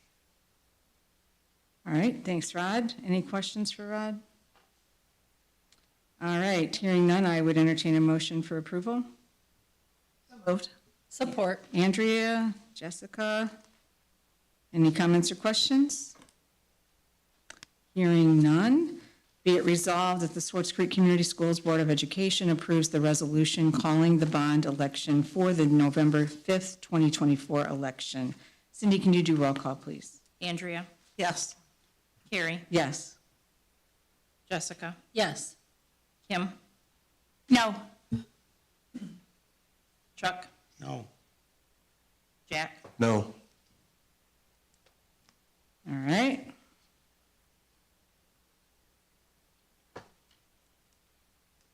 We have a tie and no tiebreaker. Where's? I believe- Holly's watching live. She can't Can't vote. vote. I believe in the event of a tie, in the event of a tie, I believe it has to, if our chairperson has already voted, which our president now has, our acting chair, it would defer, I believe, until there is the ability of a tiebreaker, if I'm not mistaken. You are correct. We don't have, and I have already voted. So I think that would defer it. So Rod, next steps? I'll have to check with Jamie. We were pretty tight on the deadline. It's a shame because I think that should have been in the voters' hands for them to decide. We've talked about it for over 6 months, and only one person came forward and told me that there was an issue. Spent a lot of energy, time, and money, over $100,000 on French. And really, we were backsliding until that 218 bond. So to have 75,000 in need and not at least let voters decide is very disappointing. It shocks me. I can find out, but I don't think we have enough room in the schedule to get in front of Treasury. Could we do a special meeting? If we have, What if Holly was here in the next 5 minutes? Can we put it back up? well, you can put anything Yeah, to you can vote put at any anything back on point. the floor. Is it possible? She asked why we were on a break. I know, she knows. Yes. Are we back live, Travis? Yes. Okay. There's no provision for voting remotely, Rod? No, that was during, so. COVID only. Yeah, during COVID, we I allowed. move we table remote until voting. Holly comes. Thank you. Do I have a support for that? Thank you. Any comments or questions? Cindy, can you do roll call, please? To table the resolution approval. Yes. Yes. Yes. Yes. Yes. All right, we will table that until Kim and if Kim can join us. Holly. Holly, sorry, Kim. All right. Let's move on to the approval of the Mary Crapo sign. We have approval of Mary Crapo sign, which Jamie Cowan presented at operations for in front of Mary Crapo Park as presented. All right. Any comments or questions for Rod? I have a few, Carrie. Go ahead. Jamie did present it, but I don't recall, I'm looking to see here. Yeah, here it is here. So what is the final bid for Johnson's, the ones that we're voting on? 45,290. 45, yeah, because I see one for 34, but I'm a little confused, because she was going to check on that. Thank you, Rod. And Craney was 46,971, and he's the one that did their, you know, the drawings and all the work for it. I don't know if we paid him for that or not. And, Johnson's is a Lansing company, and Craney is a Flint company, and he's about 3 miles down the road and is within our district and has done drawings before. And I don't know, it's not required that we take a low bidder, but it's always preferable. And Craney's a local person for $1,200 more, so I don't know why we wouldn't go with Craney instead of Johnson Sign out of the district. And everybody knows I'm kind of big on trying to use local people if they're qualified, if they're reputable. So, and I don't think Jamie at operations had said that she was gonna go with Johnson. She said she was just gonna check it, so this is a surprise to me, which if I'm the chair of the building and operations, I don't like finding out at the meeting. Yeah, it goes for two of us. I think she, Yeah, because I kind of thought when we were at she building and said operations. she was gonna cost it out and go with the low. That was the last question she answered. So has she told them? I mean, she can't tell them until we vote on it, correct? She didn't tell them we were gonna go with them, did she? So as you see, there's all of these extra amendments, and they're different calculated because they're two different versions. And so she had to talk to the companies and make sure what they were including and what they weren't including. RC's not here, so she did the bid interviews with the companies. Oh, I see. The And best she could. So she just assumed that we would go with the lowest. Chuck is correct. You don't have to go with the lowest. You do have to have a reasonable explanation, but you don't have to go with the lowest. And just to clear it up, I don't know what she asked Johnson & Johnson and Craney. Yeah, because that's quite a big difference. Well, no, it's not. It's only $1,400. This one to this one. It's 45,290 to 46,970. And we have a guy that's 3 miles down the road that pays taxes to Swartz Creek Schools, who's done drawings for us. We've asked him questions, and I tell everybody right up front, I have not a personal relationship with him, but I've did business with him before. He's very reputable. So I don't know why, if something's $1,000 difference, we don't use somebody that's local in our district, that's paying taxes to our district, that's supported our district, versus this company. And like I said, I don't know what Jamie said to him, and obviously you don't neither, Rod, so I don't know if Craney said, oh my God, it's gonna be an extra $3,000 after she talked to him, because I don't wanna disparage her. I don't know. I don't know. The question, if I may, for Craney was, there was no information on the demolition pricing. She was following up, and that's included in their base bid. That's what- Demolition is included. That's what we were In talking about. whose base bid? In Craney's. You see over here? Yes, demolition. When we looked at it in finance and operations. Well, did she that call was in blank- and say, we don't need it, we don't need that, because the base is being built, there's no demolition? But she asked, they're already including it anyways. It's They're- not an additional fee. We're The just- demolition is on the current sign. Okay. Everyone included it except originally Oh. signs by Craney and ASI. Right, and I remember now that Johnson was 4x7 viewing area, she called him, and the 4x8 would now be that new price. Yes. You're right, I mean, So I guess two suggestions. One is you can either vote on the one as presented, or Chuck, if you want to make a motion to vote on a different one. It doesn't appear that this would delay the delivery date significantly. that's a good It's- idea. It's actually, regardless of who we choose, either or, they're all within the same range of delivery. Just wanted to point that out. And Rod is on top of it normally, but there's so much going on now that RC's gone, not to hear those little idiosyncrasies, and I don't know, I'd like to hear what Jamie had to say on how she said, you know, if it's complete apples to apples and there's no deviation from it, you know, or if there was something that changed her mind.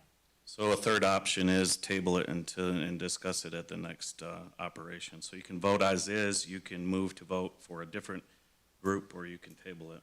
And our next meeting is on the 19th of August. And that, you don't think that'll hurt our timeline, Gary or Rod? Well, with a November build, I don't see how the electrical sign is going to be something that needs to be first. I would assume it would be one of the later parts, because you're going to have the brick built, you're gonna have to have the electrical wiring run, and then you'll have to have setup and programming of the sign. So, I mean, I'm not in construction, but I don't think an 8-week issue on this one is a big deal. All right, Chuck, I would entertain a motion for that, to table it, if you so choose. Or that. Is that your motion, Chuck? Oh, Well, go ahead, I'm sorry. I was just gonna say, Oh, sorry. I moved to table it then. Sorry. Because I'm with Chuck. I would like to make sure we're apples for apples. I would like to give, I will be honest and say, if I may. Yeah. Even if it is apples to apples, and there's that balance of, saving every dollar that we can to utilize it for our district. However, with the taxes coming in and the work that was done, and I don't know if you can tell us the drawing that Craney did we actually pay them for that? Or was that out of the goodness of his heart because he is in the district and this is something, I don't have, I'm not I know that implying we bid. there's any expectation there. What I'm trying to say is I would be in support of Craney receiving this, whether You know as a what? local business and the work that was done to get to this point is important. It means something to me. I agree with you, Jessica. And that's why I was saying if we needed to table it, because knowing that they put the initial work in and they are a taxpayer, supporting local is important. For a little bit of a difference, yes. So do I have support for Andrea's motion to table it until after the Either that or operations? can we, that or wanna just vote on make it the Amendment? the amendment to who Okay. we award it to tonight? So then I would need you to make the I amendment to move your that motion. You have to withdraw your Right. motion. I withdraw my motion to table it, and I move that we give the bid to Craney. Can I, Signs. Signs by Craney. Okay, Support. second? Chuck? Yes. All right, are there any other comments or questions? I'm just happy too that we're going with a local company. And I think Craney was going to put numbers on both sides. That was another question, correct, Rod? We're on discussion on the motion. Yeah, they're both, all of those are two-sided. Okay, now, okay, great. I mean, nothing against the other company. I don't know them. Absolutely. Yeah, I don't know them. I have nothing to say bad or good about them. I just, if we're close in price, which we are, I would prefer us, and I've already made my statement, and you guys have supported it. Thank you. Any other comments or We'll questions? move on. Be it resolved that the Swartz Creek Community Schools Board of Education approves signs by Craney for the Mary Crapo Park electronic sign project with a total cost not to exceed $46,971.57 to be funded from the Public Improvement Capital Projects Fund as presented. And Cindy, can you do roll call, please? Jack, Yes. Jessica, yes. Kim, Yes. Andrea, Yes. Carrie, Yes. Chuck. Yes. Thank you, everyone. All right. Next, we have the approval of the Mary Crapo electrical rebid. So as you recall, when we did the PACs for Lurvy on the Mary Crapo project, we had to redo electrical. So Jim has been working with Dave, and he got this in this week, and it is presented to you for approval. Any questions for Rod? Hearing none, I would entertain a motion for approval. So moved. Support. Jessica and Chuck. Be it resolved that the Swartz Creek Community Schools Board of Education approves the electrical work category of the new Mary Crapo Park Phase 1 to Weinstein Electric for $106,440. And Cindy, can you do roll call, please? Andrea, Yes. Kim, Yes. Jessica, Yes. Jack, Yes. Chuck, Yes. Carrie. Yes. All right, motion approved. All right. So, welcome. Hi. Holly, I understand you had your last baseball game this evening, okay. We weren't anticipating that, but you had thought maybe this would be towards the end of the season. So thank you for joining us. We are going to now reconsider, go back to the item we tabled, F, for approval of resolution for election. Rod had explained where we were in that process, and I would then again entertain a motion for approval. So moved. Support. Andrea and Jessica, any comments and questions? Be it resolved that the Swartz Creek Community Schools Board of Education approves the resolution calling the bond election for the November 5th, 2024 election. Cindy, can you do roll call, please? Andrea, Yes. Holly.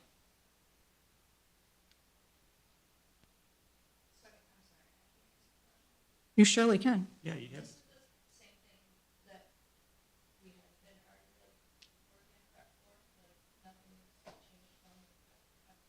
Did you want to? Yeah, so this is, at the last thing that we voted on was taking it to Treasury. Treasury approved it, so this is the last step. This is putting it on the ballot. So you approved it to go to Treasury, Treasury approved it. Now you have to approve it if you want it on the ballot.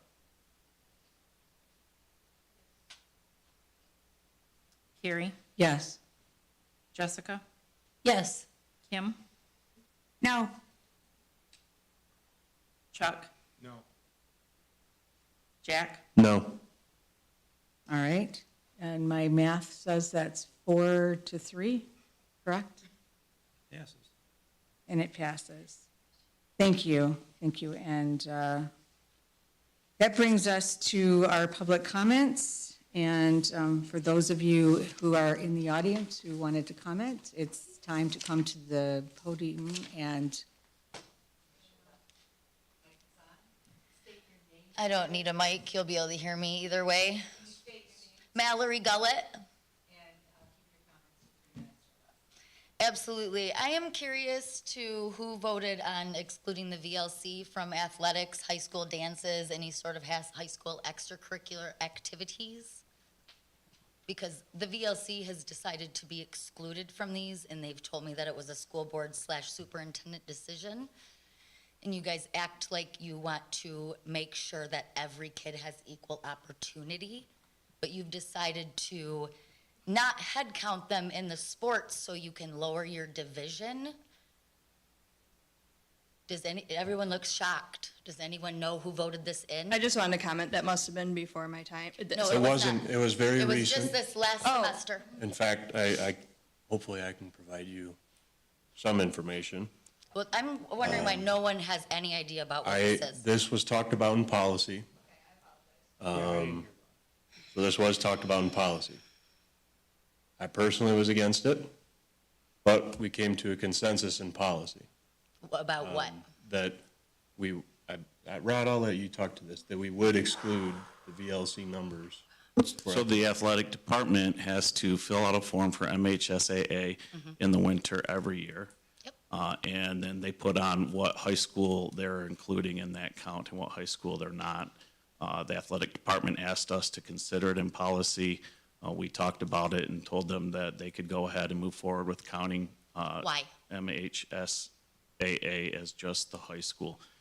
Because when I had asked the athletic department about students that were playing, we had not had a recent group of kids who were playing at the VLC. Does that matter? If it's recent or if it's now this new semester, should that matter? If one kid wants to play sports and his grades should allow it? Should anyone be excluded who has parents that are paying taxes? Who represents our taxpayers here? Wait a minute. The people that don't know about this topic? If the child was put in VLC because of They aren't put into it, you can choose to I go know, there. but I'm asking that question because you didn't provide that information. It shouldn't matter. It should matter. No, 'cause it if the kid- shouldn't. Yes, it should, ma'am. No, it shouldn't, sir. If a kid's put in VLC because he has a problem, he's not going to go on an That's not why athletic they're field. put there. They're put there for I'm credit saying recovery.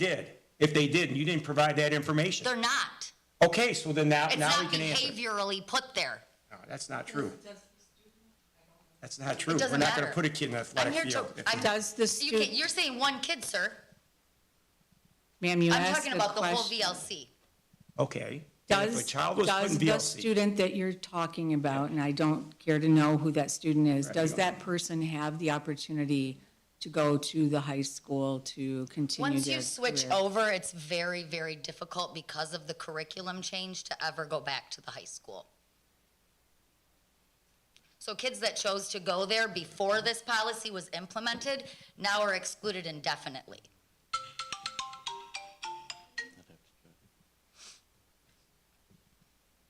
From high school dances? Why? That's a good point, because that was never brought up.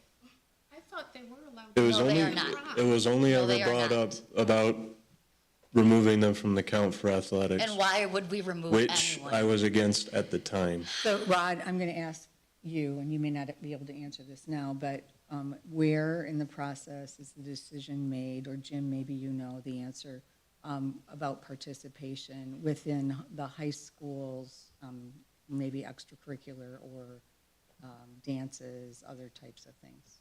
That's discussed with the admin team up there. Okay. Well, every vote I've seen take place here doesn't include these two. So who voted on this? That's not a voting issue.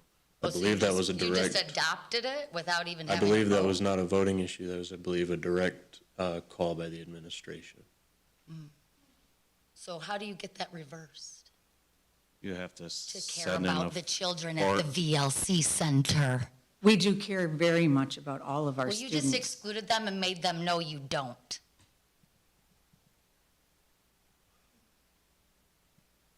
Are they actually excluded from dances and? 100%, ma'am. I thought I said. You can look at the, you can Ms. look at it. So- Ms. Damon. I know this isn't like how we usually do it, but I can answer that. That's the only thing I can answer confidently. They're not excluded from high school dances. They just have to have something signed off from the principal at the VLC saying that it's okay for them. When I was enrolling my son into the VLC, that's exactly what it said on the paperwork. You are not allowed to attend high school dances. You are not even allowed to participate in any athletics. That's exactly the wording. I don't know who gave that wording to you, but I know. I've They been didn't give it to in you. charge of It's those in the dances for handbook, I've been when in they charge give of you the dances for paperwork. past 2 years, and I've never, ever turned away a VLC student from coming to a dance. As long as they have the form filled out from the VLC principal, which has never been a problem, at least in the 2 years that I've been. And as principal, It 5 wasn't years. 2 years ago, ma'am. It was just this last semester. Yeah, I was So it wasn't 2 years ago. It was just this last semester. So it wouldn't have happened for a year and a half. It would have happened the last 6 months. But even then, I was. And they're telling us as parents, so I was told as a parent, they're not allowed to. So would I then go and ask permission for the principal when I was already told I can't? You always have an opportunity to go up the chain of Well, I command. know I have an opportunity to come here and question you guys about stuff you have no idea about. But we're not the people who are in the buildings that you would then go to. No, you're the people that vote and should be corresponding with these people at the buildings as well as taxpayers, so you know what you're voting on instead of just playing games up here There with are each other. certain things that are done at an administrator level that are not, that are operational, that we do not have So a you part just of. had no idea what I was talking about, but now you do? She said No. was, there are some things that are decided Oh, upon I in was a talking to building. her. No. Because she answered. No, because many things are made, the decisions are made at the building level. Okay, it's already been made, so my request is you guys need to thoroughly look at this and re-decide. If I may, in our 2024-25 VLC student handbook that we approved tonight, dances, Swartz Creek virtual learning students may not attend Swartz Creek High School activities such as dances and prom without the approval of the Swartz Creek VLC director and Swartz Creek High School principal. Each SCVLC student is required to complete a dance application to be approved by the VLC director and the Swartz Creek High School principal before any dance or prom tickets will be sold to the SCVLC student. Social functions are not public. Attending Swartz Creek High School dances is a privilege that is earned. And in order to attend any dance, including prom, our students must meet the following eligibility requirement. Has not received a 10-day attendance letter, has not received 3 or more days of in-school and/or out-of-school suspension, Appeals to the above expectations due to extenuating circumstances must be made prior to the purchase. It goes on, there are procedures and expectations for students and guests, and just priorly above that, extracurricular activities.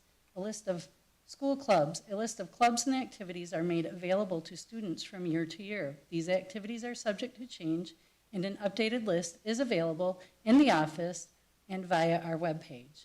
These activities provide fun, interesting knowledge, and leadership opportunities. We highly encourage students to be involved in various extracurricular activities. Students are permitted to participate in all extracurricular activities as a matter of privilege rather than a right.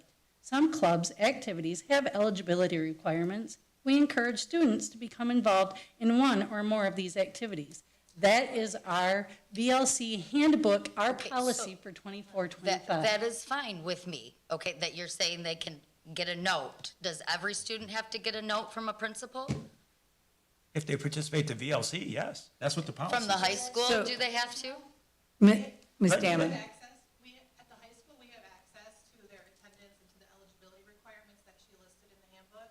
I don't have that access, and nobody at my building does for the VLC. Why? Which is why we have to have, because it's two separate buildings.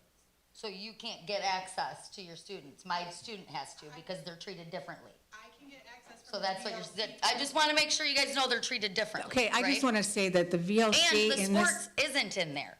Encouraging kids to be in extracurricular activities sounds beautiful, but that doesn't matter. That's not a rule to say we encourage kids to do this. That's a recommendation. And it's not a privilege? Okay, that's fine. Taxpayers do pay for sports. We do pay for sporting events. I would like that amended in your handbook. I just want to mention, the VLC is considered a separate high school in our district. So there's, and you look puzzled. Am I correct? It is a separate high Yeah, school. because my son gets his head count for tax paying for Swartz Creek schools. It's a separate So high does school it go directly to him? within our district. Right. It goes to the district.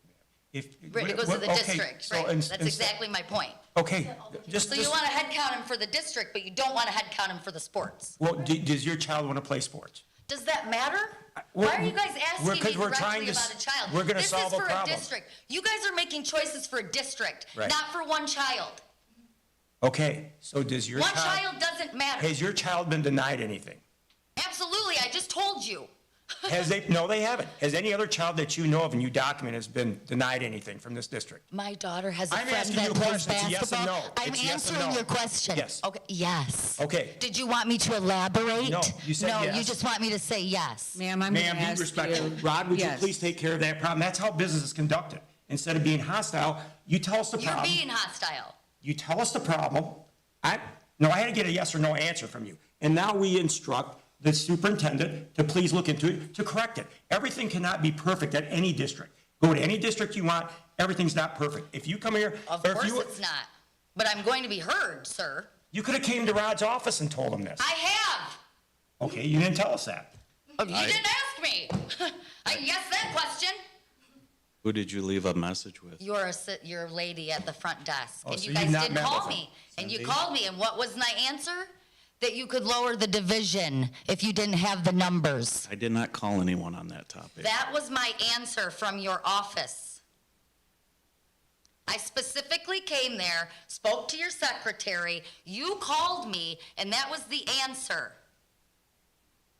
Okay, she's over her 3 Did you minutes. call? So I'm going to go Rod, back would you do to. us a favor, I just instruct and Yes. look into it and then get back with us next Look meeting? into it and change it. Ma'am, I'm going to ask that in the future, it would be more efficient for you to start at the building level. I did, ma'am. I just told you that. What building?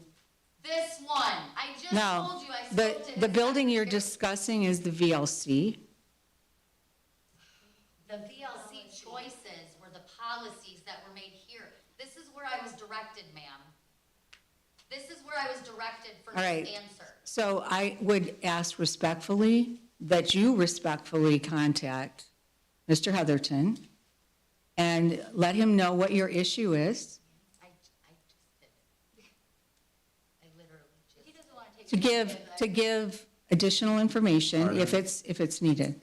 Okay? It's For your district, ma'am, it should have to have Mr. additional Melky's information. point, You should care excuse about me, children. excuse me, to Mr. Melky's point, it's easier to find a solution if we know what the issues are. I just brought it to you and you don't even know the issue. You guys all just look like a deer in headlights.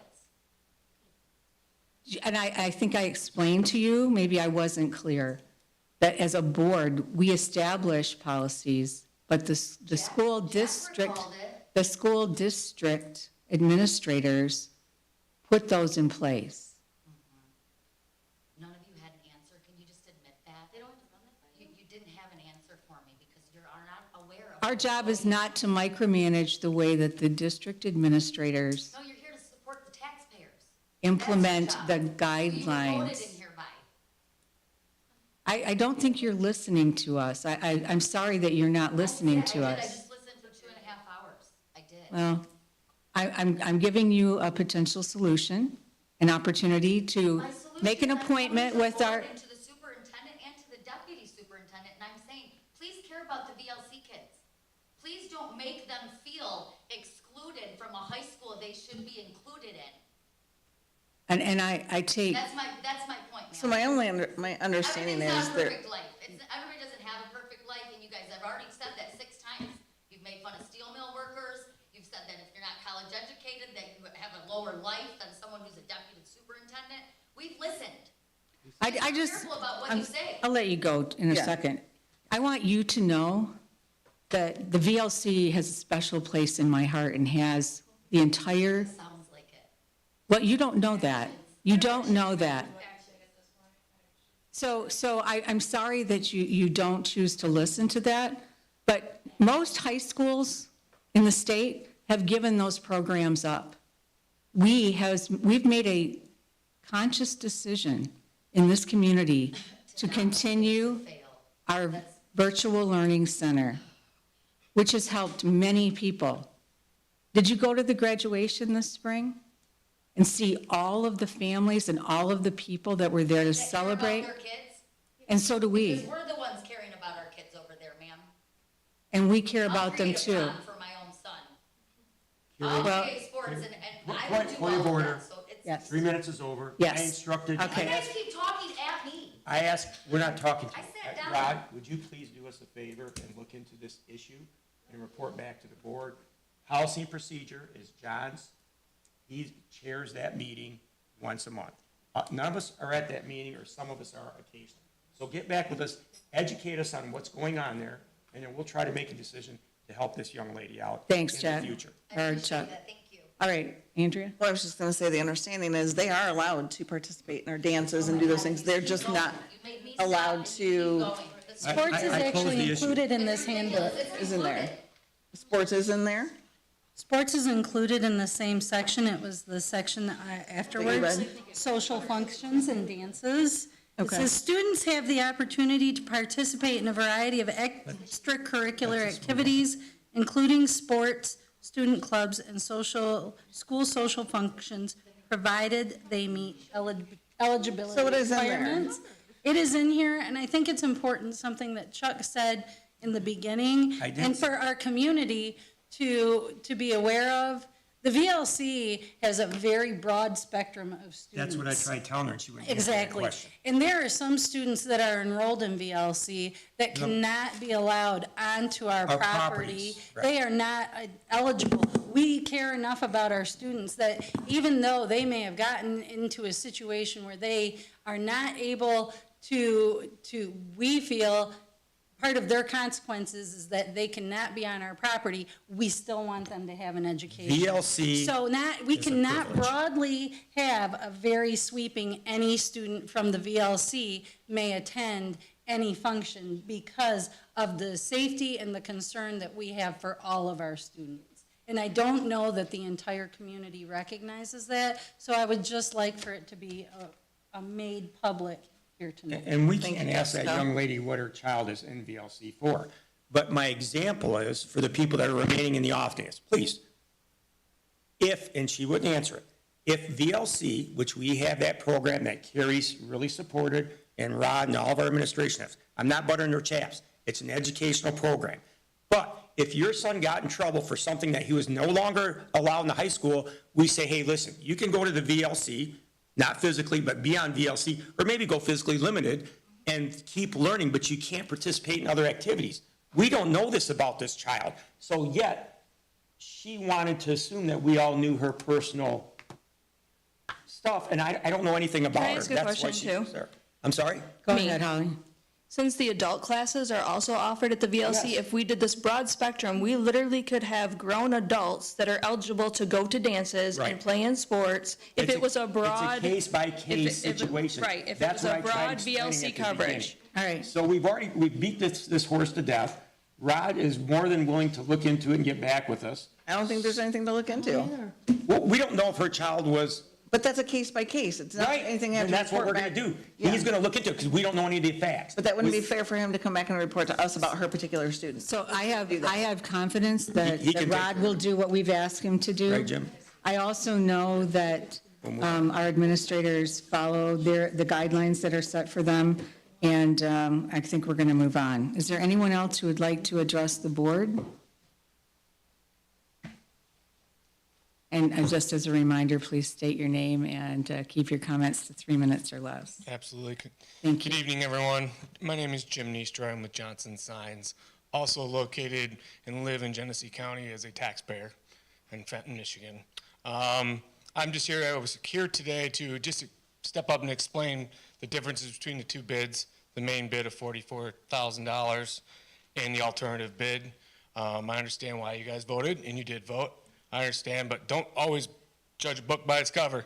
I pay taxes in this community as well, and work very well with Dave Lurvy and Lurvy Construction myself for the last 12 years. And you can get a rave review from Julie Williams from Lake Fenton Schools Superintendent as well. That's all I have to say. Thank you, sir. Thank you. Appreciate that. Anyone else? All right, moving on. We have comments and questions from the board. I'll start with congratulations to all of our new Dragon employees, staff, and those that have been with us for a while who have chosen to stay with us in other roles. It's always great to see. And also, Michelle, thank you so much for joining central office and for the great presentation, not only today, but yesterday, and we look forward to working closely with you and seeing all the great things. Anyone else? Yes. Yes. I want to congratulate the board, the administration, for all these good hires that they just did. I like internal hires. I like people to come from within the ranks. We tried doing that in townships, cities, and counties I've worked at, and police departments. You want to promote with people that you know, that you already trust, and that you have a working relationship with. I would prefer all of our promotions do that if we could, and Rod and Jim have seemed to accomplish that somewhat. I know we can't fill all those positions, but we did. I was very happy with all the positions we filled. With the new hires, I think you guys do an exhaustive job of making sure we have the round pegs to go into the round holes in our particular facilities. So I want to thank you on that. Two,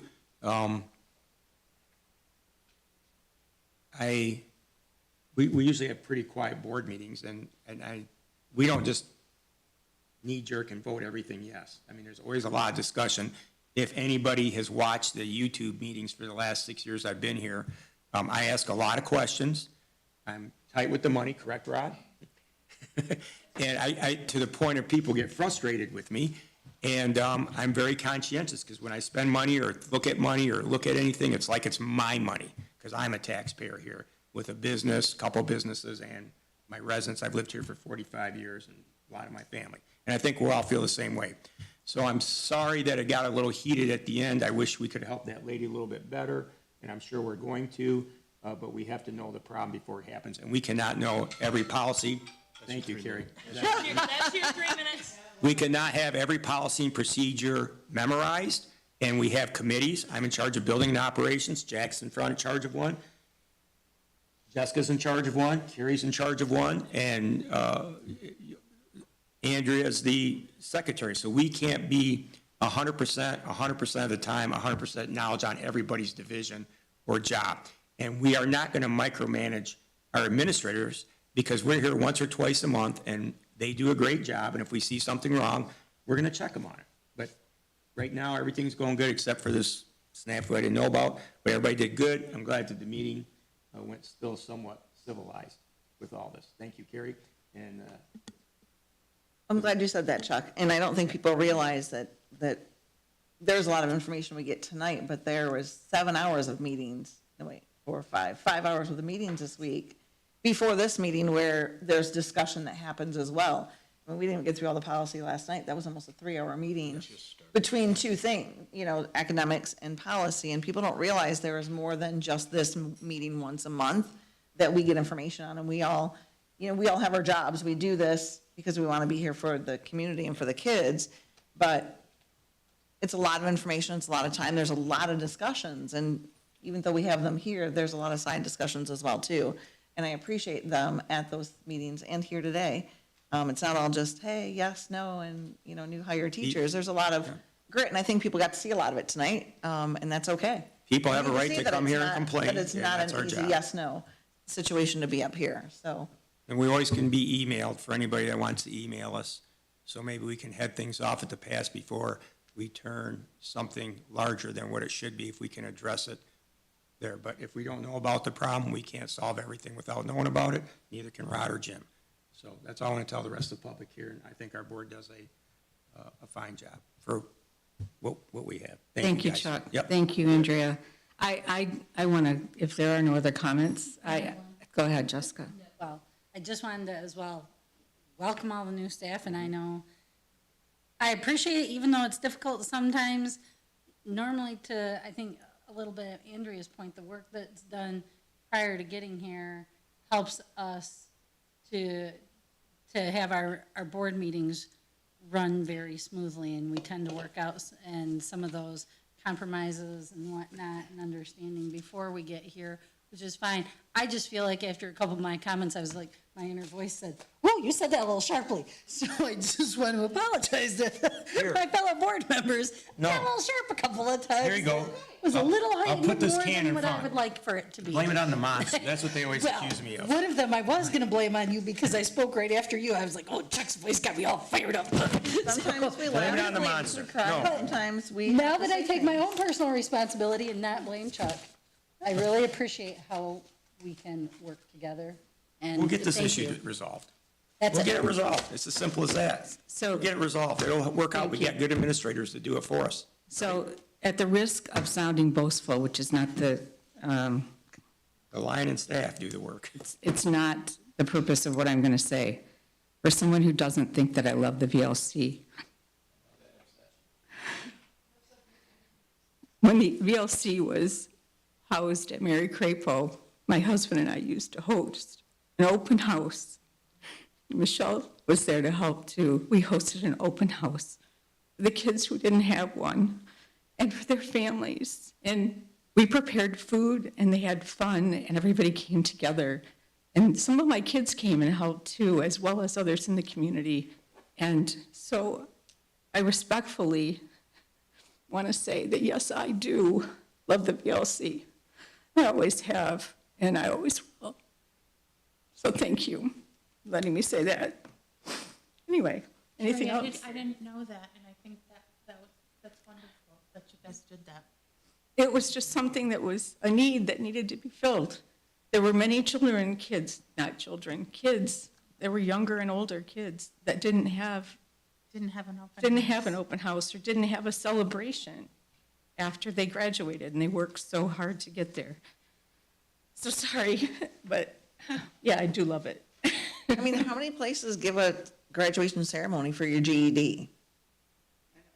You know, that's what the VLC does, and it's there to fill the gaps. And we had 30 kids transfer over this second semester, and a lot of them were my son's classmates, and some of them need that credit recovery. One girl's gonna go ahead and finish school early and move on, and, they make the choices they make, and they're there for whatever the reasons are, but whether it's choice or, we've expelled them and let them, or suspended them and let them continue their education. It's a great facility, and the graduation's amazing, and I think we give them opportunities, and making them apply for it helps that individual situation, and that's what our teachers are there for.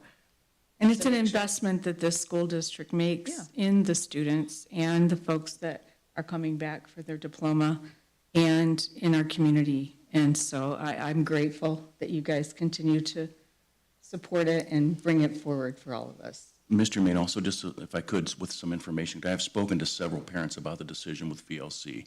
And we have offered and worked with families who want to play sports and be eligible to do that by giving them Michigan Virtual. There's two students in particular who want to do sports. They were VLC. We put them back at the high school, but put them on Michigan Virtual because MHSAA recognizes that. I've worked with every individual who wants the opportunity to participate. I may have been the one that spoke to Ms. Gold, I cannot remember, but in that case, that would have been offered up also. All of our parents have the option. They can return to the high school, take Michigan Virtual if they want to do sports. Thanks, Jim. Appreciate that clarification. All right. Anyone else? Let's end on a positive note. Thanks to everybody in our audience who has been so patient. Michelle, thank you. Travis, thank you so much. Cindy, thank you so much for filling in. You've done a wonderful job. Boy, you picked a doozer of a meeting to Yes. come. Yeah. So with that, I would entertain. You better go play the ticket tonight. Yeah. It's too late. It's past 8:30. You missed out on Powerball. I would entertain a motion for adjournment. So moved. Any opposition? Any comments, questions? And we are going to take care of that young lady that was here. Yes, Get her yes. some answers. Hearing none, That's all they got to do is those come in and answer. favor say aye. Aye. Any opposed? We are adjourned.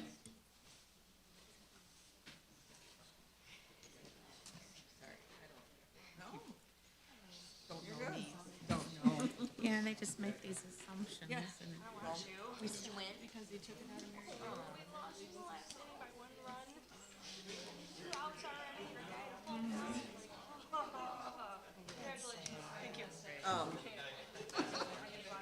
So, yes,